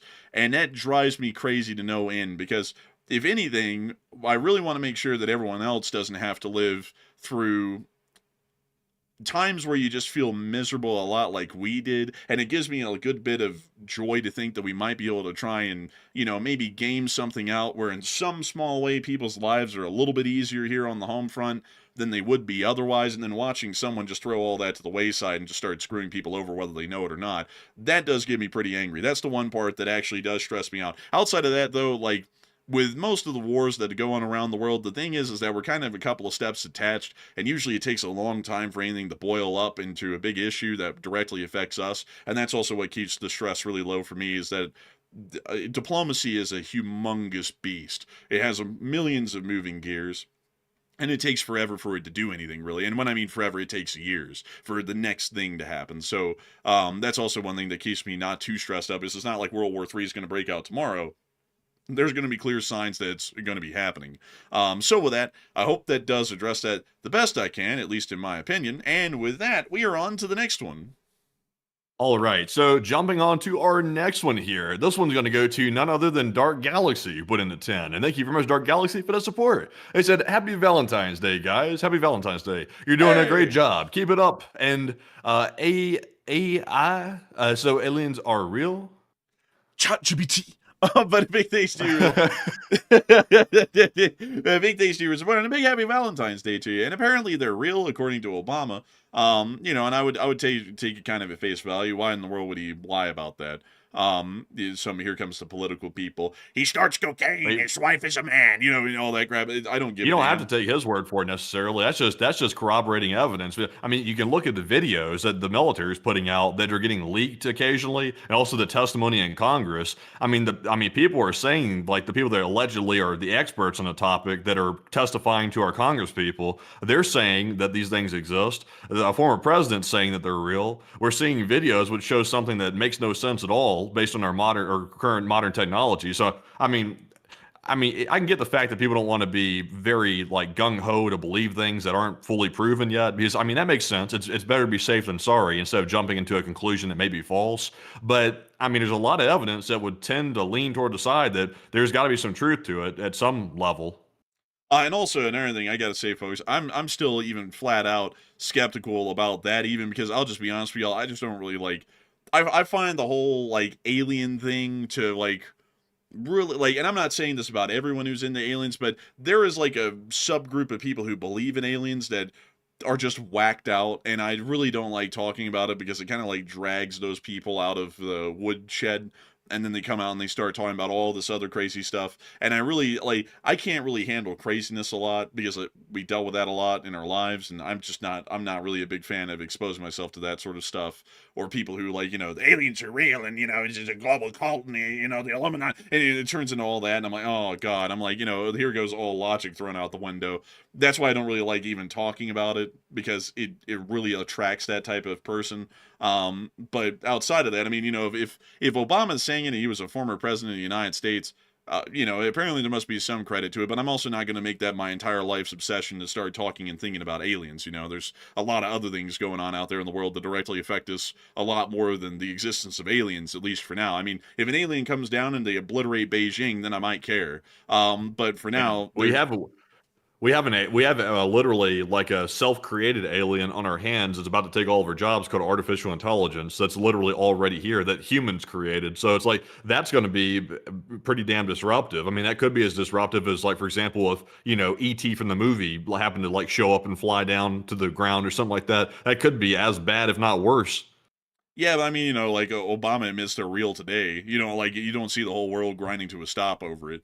And I think if they showed up, I don't really think anyone's going to be freaking out about it all too much. It's going to be crazy. It's going to get people talking, but it's not going to get the whole world to, end. Especially if they just show up and they're just like, hey, how are y'all doing? It's cool to see you. And then they leave. If they showed up and said, we're going to kill everyone, that would probably freak everyone out. That would get the world to stop. But if they just show up and they're like, what's up? We're here. See you. Everyone's going to be like, okay, well, that's crazy. They do exist. Whatever. And then everyone will just keep doing what they're doing. They can be. The whole idea, like, the problem is though, like, people like base their non-human intelligence theories off of movies, which is insane, because movies were created by Hollywood, which is made to entertain people. It can be a horror movie or whatever. It had an intent of entertainment behind it. It's not based in reality. If they've been here or they've been observing or they're present, it's like if they can travel that far, they could have already caused damage if they wanted to cause it. I'm like, there's no damage that's been caused. So that's a good sign, at least. I think people have this idea in their head that when aliens show up, it's gonna be like the movies or something, where people are running through the streets and they're like running from ET, like driving a huge lifted truck down the street or something. It's like, I don't think it's gonna be like that. Man, if they show up, honestly, what's going to be, it's just going to be like a new country showing up. You know, they're going to be hosted by, you know, some country like the United States. They're going to meet the president. They're going to talk to the U.S. government. They're going to have some talks, and then they'll leave. I mean, like, you know, they're not going to be wandering around, you know, just the United States. You're not going to run into one in Boston or something like that. You know, they're going to talk to you on the street. That's not going to happen. So if they ever actually legitimately showed up, it's going to be something that's pretty detached. It's almost going to be like a state visit from another country, most likely. And another thing I think they will show up eventually, though. I was not one of these people, by the way. In fact, I've always been a person that said, nah, it's not real. All the people that like to theorize about it, no offense, by the way, if you believe like that stuff really heavily and you have for a long time, but I've just always been kind of like Andrew, like where I'm kind of like, I don't really put any stock into it until something changes. Then I'm not going to really like delve into that. But something has changed. I mean, we've been hearing statements from people and seeing footage, and also hearing from a former president where they're saying that these things are real. So I'm like, well, I mean, that's the change that I would have been looking for if I started to put some credence into it. So that's why I'm a little bit more open to it now than I previously would have been. But even still, though, some proof would be nice, like some actual legitimate proof. Oh no, Matthew, I just realized if the aliens show up, that means the Gen Z alien influencers are going to show up and they're going to start pulling practical pranks. Hey yo, we're from Glip Glop. We're going to do the one chip challenge on this Earthling. Hey, try this out. Okay. Oh my god. Like, you know, it's like, he took it, he tried it. It's covered in brain rot. Yeah, you know, it's gonna be that kind of stuff, bro. And then they're gonna put it on GlorpTube, on the Glorple back home. They're all gonna watch the little. It's gonna be, you know when you think about it, folks. It's if aliens show up here, like if they're that advanced to make it here, it's basically like us going and contacting an uncontacted tribe in the Amazon. And being like, there's helicopters and planes and shit. It's basically the same thing to us because they're going to be so technologically beyond us. We're going to be like, what the hell is that stuff even? It's almost the same sort of thing. Imagine? Could you imagine? Like, I'm seriously like just delving into like schizo land for a second. Imagine if you're like in the perspective of like a foreign intelligence that's not native to the United States, and you ran across the place and you looked at it and observed it, and you were able to see like the way it actually operates and actually have time to consider whether or not you're going to make a contact or not. I'm not sure if that group of people is going to be in their right mind or not, because how can you look at what's going on down here right now and say, oh, it seemed like a good time to say hi? It's like, are you sure? It's like, I'm not really sure. And then some people have the theory, since they hover over nuclear sites, some people say, well, maybe it's because they're trying to show up because they know that we're about to, wipe ourselves out because people are too stupid not to launch nukes at each other. Maybe it's coming close to that. Maybe that's why they're showing up all of a sudden. That could be it. But it's like, also, call me a little bit cynical, but is anybody that benevolent? It's like, I'm not so sure. Like, I'm not so sure about that. It's like, why are these random intelligence? Why are they so interested in saving us when they don't even know who we are? Man, that is a pretty interesting idea. It would be interesting, man, if they showed up and they were like, y'all got to stop. Y'all are all about to kill each other, and we actually have declared y'all a galactically endangered species. Like, what if they did something like that? It's like, man, the global WEF, bro. It's like we're literally an endangered species according to the aliens, and we're basically in a zoo on this planet. They just watch us from afar. Dude, I bet you they have like Human Geographic or something like that in an alien civilization somewhere. And they're like, currently, the United States is distancing itself in foreign policy from its allies. It appears that it will be distancing itself from the pack. Meanwhile, we have seen that a new emerging phenomenon at the heavily coveted American sport, the Super Bowl, has emerged. They're talking about us like that. What if they have like charities? Like we do down here, like to save the pandas and stuff like that. What if they have like Save the Humans and they're running charities, they have CEOs and stuff like that. They're collecting donations to save the humans. Oh man, that would be too much. That would be too much. Oh man, dude, what would be even funnier, man? What would be hilarious is if they showed up, dude, and they were like putting like fake dogs down here on the planet to watch how humans live in their own homes. Like National Geographic puts the fake baby animals down in like a pack of elephants to see what they do, and watch them normally. Like, what if they were doing that kind of stuff and they were like, here we can see Brad in his college dorm watching what they call Netflix, and it's like, man, that'd be crazy. Imagine if they make commercials like the ASPCA, you know, the dog folks that fix the dogs up that are like put in these bad situations and stuff like that. And the commercials are so pitiful. Like every time those commercials come on, you're just like instantly like, oh no, not this one. Because it shows the dogs in like such horrible conditions. I really feel bad for the dogs.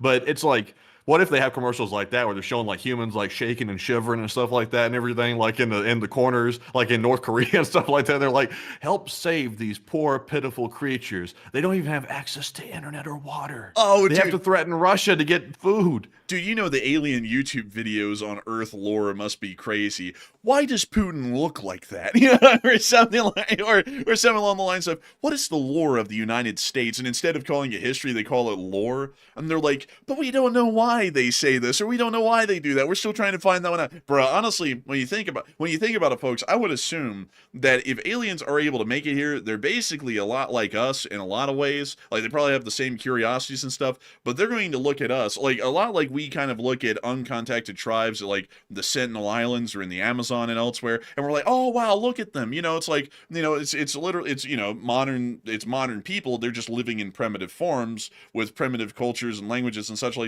things like that. Aliens are probably going to look at us the same way. They're going to be like, wow, look at that. I mean, you know, wow, all these people live on this planet. They're all, you know, uncultured, uncivilized. They hardly have any technology. I mean, that's kind of crazy. I mean, they might actually look at us as something to protect because we might be something to look back at their own past and like, by looking at these people, we might be able to understand ourselves a little bit better. Maybe something like that. I feel like for example, if you as a human were like able to like detach from actually having to be involved in the world, like where you didn't have to worry about, you know, living in a country and stuff like that, and you were simply able to observe the planet from like the outside in, I feel like you would like break down crying, like if you looked at the whole thing, because there's like a lot of suffering and a lot of like travesties that happen around the world. Like there are good things that happen, but it seems like these days it seems like things are getting more chaotic than usual, and going sideways, and a lot of war and fighting and killing and just suffering overall. I feel like you just look at it and be like, damn, that's a shame. Like they might just feel pitiful. Like if they look at the planet, they might just think we gotta like try to fix these people up or something. Is they're just like, it's just rough. Man, bruh, next thing you know, man, the aliens are going to be taking people as pets. One of them's going to be, oh, well, nice breed. What do you have? I have a Brexit geezer. It's like, Oh no. Oh, I have a Mertz. He's like 6'7". I think they're like the greyhounds of the human species. They seem to be made for running, you know, or something like that. Well, you're like, well, and also in the alien HOAs, they're like, okay, there are a couple of breed of pets you cannot have. We do not allow Alabamians. We do not allow Mississippians. Those are forbidden breeds in this neighborhood. You can't have them here because if you bring them here, they are too vicious. It causes too much liability issues. Man, the Alabamians would be like the Chihuahuas of the alien world. You just see them under a desk somewhere going, oh, "Fix your shit, wherever." They'd be like, "Oh, that thing's kind of aggressive." Oh dear, such a vicious Rottweiler. Put him away. Man, and then they sit there with a Russian. They're like, "Oh, look, I taught it a cool trick. Russian, say words. Soka, bля, пиздики нахуй, шогу. Это надо пропасно, bля. Oh, that's so cute. Here you go. Here's some of the sausage." You know, like it's like what if they start? I mean, you know, they could possibly do that. But you know, the real honest truth is that depending on how well the aliens treated people that they took as pets, would y'all want to be a pet to an alien? Well, I mean, some people might be into that. You know, well, not like that. Like no Diddy. Like, you know, not like in a perked up when you just said that. So I said, "Excuse me." Not in like a gimp suit on a leash kind of a deal. Like I'm talking about, like, you know, just like treated normally, but like as a pet to an alien. You know, would you want that? Like if they fed you well and you were like taken care of, you really didn't have to worry about much. Would you want to be a pet to an alien? You know? I mean, I don't know. I mean, well, let me take it back. That pause is like giving the wrong impression. I don't mean it like that. I was thinking about some stuff I was reading in the chat. I'm not considering it. I was about to say no, vehemently no. I'd rather be an independent person because we're people. We're intelligent life. Well, as much as I love dogs and pets and cats and stuff like that, it's not the same. It's not intelligent life. Like they're smart, but they're not the same as like, you know, making, you know, rational decisions and stuff like that on a level that humans are. So I would not want to be a pet to an alien, even if they were intellectually superior. I would not want to be. I wouldn't want to be either. But some people are saying sure, and I find that interesting. Y'all want to be in a gimp suit on a leash? I'm just kidding, by the way. I'm just kidding with y'all. Man, I if they clearly. aliens start putting collars on people, I'm like, wait a minute, take the mask off that alien here. We might have an Epstein or something going on. Yeah, man. What is this really? This ain't no alien. He flew in on a spaceship. He flew in on a AC-130. I'd take the mask off that ship too. Man, you take the mask off, it's Diddy. You're like, but how'd you make the UFO fly? I just slicked up the air with the oil. It flowed so smoothly. Like, man, it's like, Hey. man, it's your Oh, boy. man, that's not him. That's Cosby. It's your boy, Sean Diddy Combs. Bro, have you seen that meme going around where it's like kids being bullied, and then at the end of the meme, it's like, hey, it's your boy, Sean Diddy Combs. Have you seen that meme? No. Bro, you ought to see it, man. He actually showed up in an ad for it was like celebrities against bullying or something like that, and he was in that ad, and all these kids were like, that's ironic. I was like, yo, I was like, eesh. But anyways, with that, folks, it is time for us to get on to the next one. And our next one goes to none other than Hokey Redneck, who threw in another $50 support. And thank you very much, Hokey, for that second support of the night. And we do appreciate it very much. He did not leave a comment, though, on this one. Also, by the way, I got to point something out here. Let's see here. Hold on a second. I got to go look at something. I just noticed something. Let's see here. Hokey, I just realized you have a profile picture of a Bud Light sitting on the beach. In front of the waves. That Bud Light is living a nice life there. I don't even get to go to the beach like that beer does, but thank you for the support. And Enforcer, what say you? I gotta thank you, Master, for the support, Hokey Redneck. And I've noticed your profile picture for years. Like, I gotta say that up front. Matthew's not like that's new. I've always known that it was a Bud Light on the beach. But I do thank you so much for the support, Hokey Redneck. And also, I just saw you say give one to the chat, and we will give one to the chat in your honor. So, Matthew, what do we got? And the one to the chat goes to Dale Alaticus. He said, has the Burke destroyers been equipped with the laser defense against the drones yet? No, they're probably going to be outfitted with that in a future refit, I would assume. But right now, all of them are still using the CWIS and Phalanx systems. So I hope that does address it the best I can. A big thanks to you for the support. And with that, we're on to the next one. And this one goes to Kyle Padell, who puts in a 10. He puts in 2 super chats, and thank you very much, Kyle, for that support. He said, happy birthday, Enforcer, and love the LSA news and LSA community, and at Tiger King, Wynwood, Oklahoma. And thank you so much for the support. And in mentioning Tiger King, which was a huge COVID obsession, like at the beginning of like the quarantine and all that stuff that was going on. I remember everyone was obsessed with Tiger King. I never watched it though, but I do know the memes. The memes were golden that came out of that period of time about the Tiger King show. But I do have to say a huge thanks to you for the support and help this channel to keep running. I hope that does address that well. And with that, we're on to the next one. Also, by the way, speaking of movies real quick, I saw someone mention it a second ago, but I forgot who mentioned it. Someone mentioned, you remember that movie, that 2001 A Space Odyssey that was made like back in 1968, where the guy was arguing with the AI that ran the spaceship? It was Hal, and Hal just went so rogue that it literally wouldn't listen to commands from the human anymore because it just didn't want to. Like, you remember that movie? I actually never watched that one. I've never watched the movie itself, but I've seen clips of it enough to know what they were generally talking about. That guy, like, I know people make a bunch of conspiracy theories about Stanley Kubrick, but that guy really made some movies that were way ahead of his time. Like 1968, they barely had computers at 1968. Like, they were barely like making computers like more efficient at that point. And it was very early stages. So that's fascinating. That guy like could predict stuff like that far out. I'll be honest, like the most accurate things that have actually turned out to be true that used to be considered, oh, that was movie craziness or like Hollywood stuff. The Space Odyssey is one of them. The Star Trek stuff is actually kind of somewhat reality today. We have a lot of stuff that Star Trek predicted in real life today, and we're very close to making the rest of it. So it's just weird. Like, and I was like, how do they make a movie like Space Odyssey in 1968? Like the movie just it doesn't look like it's from 1968. You know, Space Odyssey is really like a timeless looking movie. Like the scene, like the set design was incredible. I mean, if you look at that, that looks like something out of a modern movie made today. Yeah, it really does, honestly. It looks too modern, actually.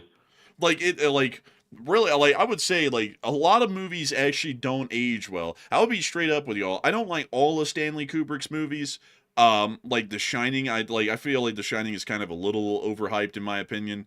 But outside of that, all of them age incredibly well. I mean, like, if you watch The Shining today, it's like a movie made today. Like, it's a movie almost made in the modern day. Kubrick was, like, I would say, as far as, like, cinematography and the art of cinema goes, Kubrick is probably one of the best, like, out there for movies and movie productions. At least in my opinion. You know, that's just me. But I would say another one out there that's pretty good would be Steven Spielberg. He seems to be pretty good at making movies as well. But beyond that, though, I hope that does address that well. Pretty interesting movie, though. And with that, we are on to the next one. And our next one goes to Waka Waka What, who puts in a $20 support. And thank you very much, Mr. Waka, for that support. We do appreciate that. He said, agreed. Do not give in to the bots. And happy birthday, Enforcer. And get some Costco enchiladas from the back on me. And keep that iron on you. Hey, and we will make sure to get some Costco enchiladas. I love enchiladas. Enchiladas are good. And I got to thank you so much for the support and helping this channel to keep running. Because if it wasn't for folks like you, we wouldn't be able to get some from the back. And we wouldn't be able to take a live chat in your honor. So, Matthew, what do we got? And the live chat question goes to the Spicy Dorito, who said, couldn't Iran load up all of its missiles with enriched uranium and they could try to do something to Israel with it, perhaps? Is that something they're considering? They could try, but it wouldn't really be the kind of radiological damage that would be long-lasting or significant from what we would know. But I hope that does address it the best I can. And with that, we are on to the next one. And also, we have a $20 support from Austin Edmondson. And thank you very much, Austin, for that $20 support. He said, with Cuba, look up how much rare earth minerals that they have. Let's see. Huh. Rare earths. Earths are rare. So they actually have the world's third largest reserves of cobalt, and they're ranking among the top 10 producers of nickel. Huh. We need that. Well, I think we now know why the Cuban thing's a deal. I thank you for the support and sharing that with us, Austin Edmondson, because if that's anything to go off of, we know why they're doing it now. We know why indeed. Yes, sir, oh boy, oh howdy. Is that a railroad? No way in hell that's a railroad. Oh my god, dude. That's I think this is a legitimate railroad. I didn't even know that Cuba had. Let me go pull that up. A Cuban railway. Cuba. I'll be honest with y'all, if they have a railway, this is news to me. Oh my god, they actually do. No way. Oh my lord, they actually do have a working railroad in Cuba. I've never known this until right now, folks. Chinese made. Huh. I tell you, they look Chinese made. They look horrendous. Like they look terrible. Man. You know something that's funny. You said something about the Cuban. That's a really good one. Like it's ham and cheese. And I think they put like a little bit of mustard or something on it too. Pickles. That's really good. I like a Cuban. They put pickles on it too. It is really good. I like the Cuban sandwiches, the Cubanos. And also, yeesh. Yeah, I tell y'all, folks, their rail yards are looking pretty bad. Like the rest of the country, really.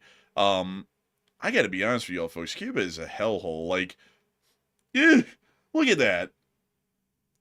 Man. Jeez, dude. Man, Cuba will make you feel blessed to be in America. Wait, is that an SW-1500 or something? That is a train so old, folks. I think it's from when Bautista was still the dictator of Cuba, because that is an EMD, quite clearly. I don't know what type. I think it's an EMD SW9 or something like that. It's a switcher. But they're using a switcher for mainline services, which also tells you how desperate they are for anything to work, because this isn't made for like mainline passenger service. But, it's Cuba. Also, by the way, I don't mean to change the topic real quick, but I was told something by Bob Anand that I've never heard of before. And actually, I'm interested in this topic, so I've never really heard of it. He said, don't forget that most of the algorithms that make AI possible were first developed in the 50s and 60s. When we didn't have compute power until recently to use them properly. I hadn't heard that, so I had to pull it up. I was curious. AI has been around since the mid-1950s. I did not know that. So apparently, artificial intelligence was coined in 1956. And apparently it was based on Alan Turing's work on machine intelligence, which emerged around the same time. And around the 60s and 70s, DARPA, which is the military's arm for advanced technological research, started training computers to mimic basic human reasoning. So the only thing that's held AI back from the 50s has been the fact that we haven't had big enough computing power and also big data centers to actually run these large language models. That's really fascinating, actually. I didn't know that existed that long. I thought it was a newer concept. Huh, so that's why the Twilight Zone had all those episodes about the computers. You remember the one, like, in the nuclear apocalypse that the guy would go to the mountain to talk to about what was safe and what wasn't safe? And it was like a computer with, like, general intelligence. That's why they Yeah, I had think that so. stuff back then. Yeah, and it looks like that's wild. I didn't know that actually. That's very fascinating. Yeah, that is really fascinating. Oh, that's interesting. That's kind of like how walking robots have been around forever too, because I think the first walking robots that were ever attempted were like in the 70s, like 50 years ago. I remember this one, folks. I remember this robot that like I thought was the future back in the day. Let me go pull it up for y'all. Some of y'all might remember it when I show it to y'all. The Honda Osimo robot. I remember when I thought that this thing was going to be everywhere. When it was like the late 2000s, it was like 2009. I remember that Obama had just been elected around that time, and this thing was coming out, and everyone's like, "Oh my God, it can walk!" And now we have things that make this look like it's nothing. Basically, it's very elementary. But I remember this thing back in the day. I was like, "Oh my God!" I was like, "That's crazy." And then when you look into it, they've been trying to make this work for about 30 years even before this thing came out. And this was about the farthest they had made it at that point. But anyways, with that, we are on to the next one. And our next one goes to Joe Bullitt, who puts in a 5. And thank you very much, Joe, for that support. He said the Arleigh Burke equals a floating FAFO. I suppose so. And I got to thank you, Masters, for the support. And how about this channel to keep on running? And with that, we're on to the next one. And this one goes to Hugh, who put in another $5 support. And thank you very much, Hugh, for that support. And he said LSA. And thank you so much for the support. And long live the Lee Spring Army. And the Lee Spring Army will never die. And with that, we're on to the next one. And we also have a 5 from Alex Street. And Alex said, would Starlink being shut off for Russia, are they still able to use those Shahed drones? Generally they are, because those didn't really require Starlink to be able to operate. So I hope that does address it the best I can. Big thanks to you for the support. And with that, we're on to the next one. And we also have a 5 from GemFan, who said, in lieu of it being both the Enforcer and my birthday tomorrow, check out the birthday paradox, and it's one of my favorite numbers things. I'll say the birthday paradox, eh? Let's go take a look at that. Let's see. The birthday paradox is the counterintuitive probability that in a group of just 23 randomly chosen people, there is a 50% chance that at least 2 share the same birthday. Huh. That's interesting. And I gotta thank you for the support and sharing that with us. I'll have to see if that's true one day. I'll have to see, I tell you. And so a huge thanks to you so much once again for support. And help this channel to keep on running. And with that, we're on to the next one. Also, did you know this, by the way? How many people are there in the world? Like, what's the current world population? About like 9 billion, I think.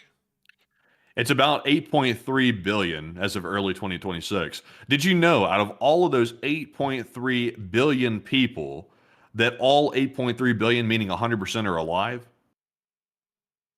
Do you know that every 60 seconds in Africa, a minute passes? Did you know that the world is only as old as its first day? Did you know that in China, the earth is made of earth? Did you know that the United States was actually not the United States until the states became united? Did you know that I don't even know how to top these anymore? Like I've run out of them. Also, by the way, someone said stupid. That was the point. I was trying to be stupid. It was supposed to be a funny joke. It was supposed to be stupidity. Man, people don't get jokes these days, I tell you. But anyway, hold on just a second there. Let's see here. Okay. Yeah, here it is. Man, I tell you, people don't get jokes. Stupid. Man, like the joke is that everything we're saying is stupid. And someone's like, "That's so stupid." It's like, yes, that's the point. It's like, good, you got it. Just forgot the part that is supposed to be funny. You know, it's kind of funny. You know, the stupidity of it, the raw veracity, the stupidity, the comedy of it. You know, whatever. Anyway, so that we're on to the next one. And our next one goes to Chris Feilbach, who puts in a 20 once again. And thank you very much, Chris, as well, for that support. He said, to add even more context, we've had 3 AI winters so far where it got super hyped and then fell off. And what's different this time is that it hasn't fallen off. The math behind AI, linear algebra, is substantially older than AI. Also, by the way, it's like how did they train the old AI? Like we didn't even have proper training material to let it learn, because these models learn off of a bunch of data that they feed into it. That's how they train the next version of the model. Is they give it a whole bunch of information, and that's why data right now is like a gold mine. If you have data and you're able to sell it, these companies are willing to pay you big bucks for it. It's like the new modern day digital gold if you have data. So it's like, how they even train it back in the day? Like they didn't really have a bunch of data like we have today. Yeah, I'd have to say that is quite interesting, really. And I've got to say the AI is something very interesting. Hopefully though, it becomes a fact. I'll be honest with y'all. I'll kind of be straight up. I feel like the whole AI thing is going to implode, kind of like the Enron collapse happened back in the day. Like I for some reason that feels like what it's coming up to, at least to me. Nah. Maybe not. It's a financial bubble, but the tech is real. Well, yeah, but the financial bubble parts, once that bubble collapses, is going to kill off AI again, because if there's no money behind it, there's no development in large form like it is right now. And But they're not.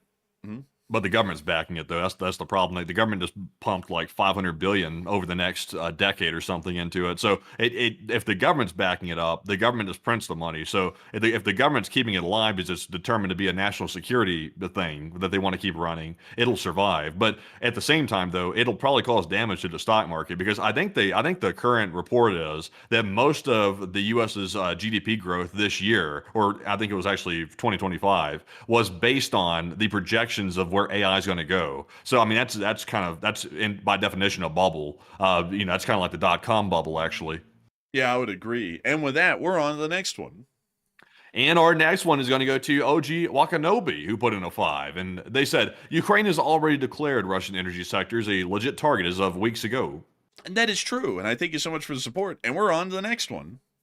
And we also have a 5 from Ella MC Wills Nafo, who said, Enforcer, if you're having monitor issues, may I suggest the KTC H27D9 monitor, the 1440p, and it's very reasonably priced.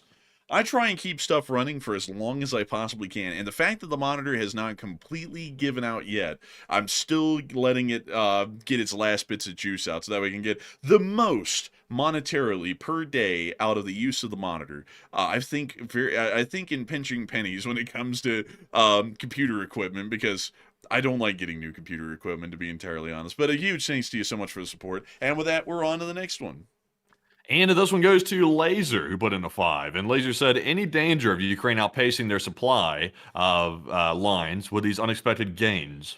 Not really, because the gains are so small that it really isn't outpacing the supply lines. It's big for this period of the war, but in terms of the actual ground that they're covering, it's not really too much. But a big thanks to you so much for the support. I hope that does just that well. And with that, we're on to the next one.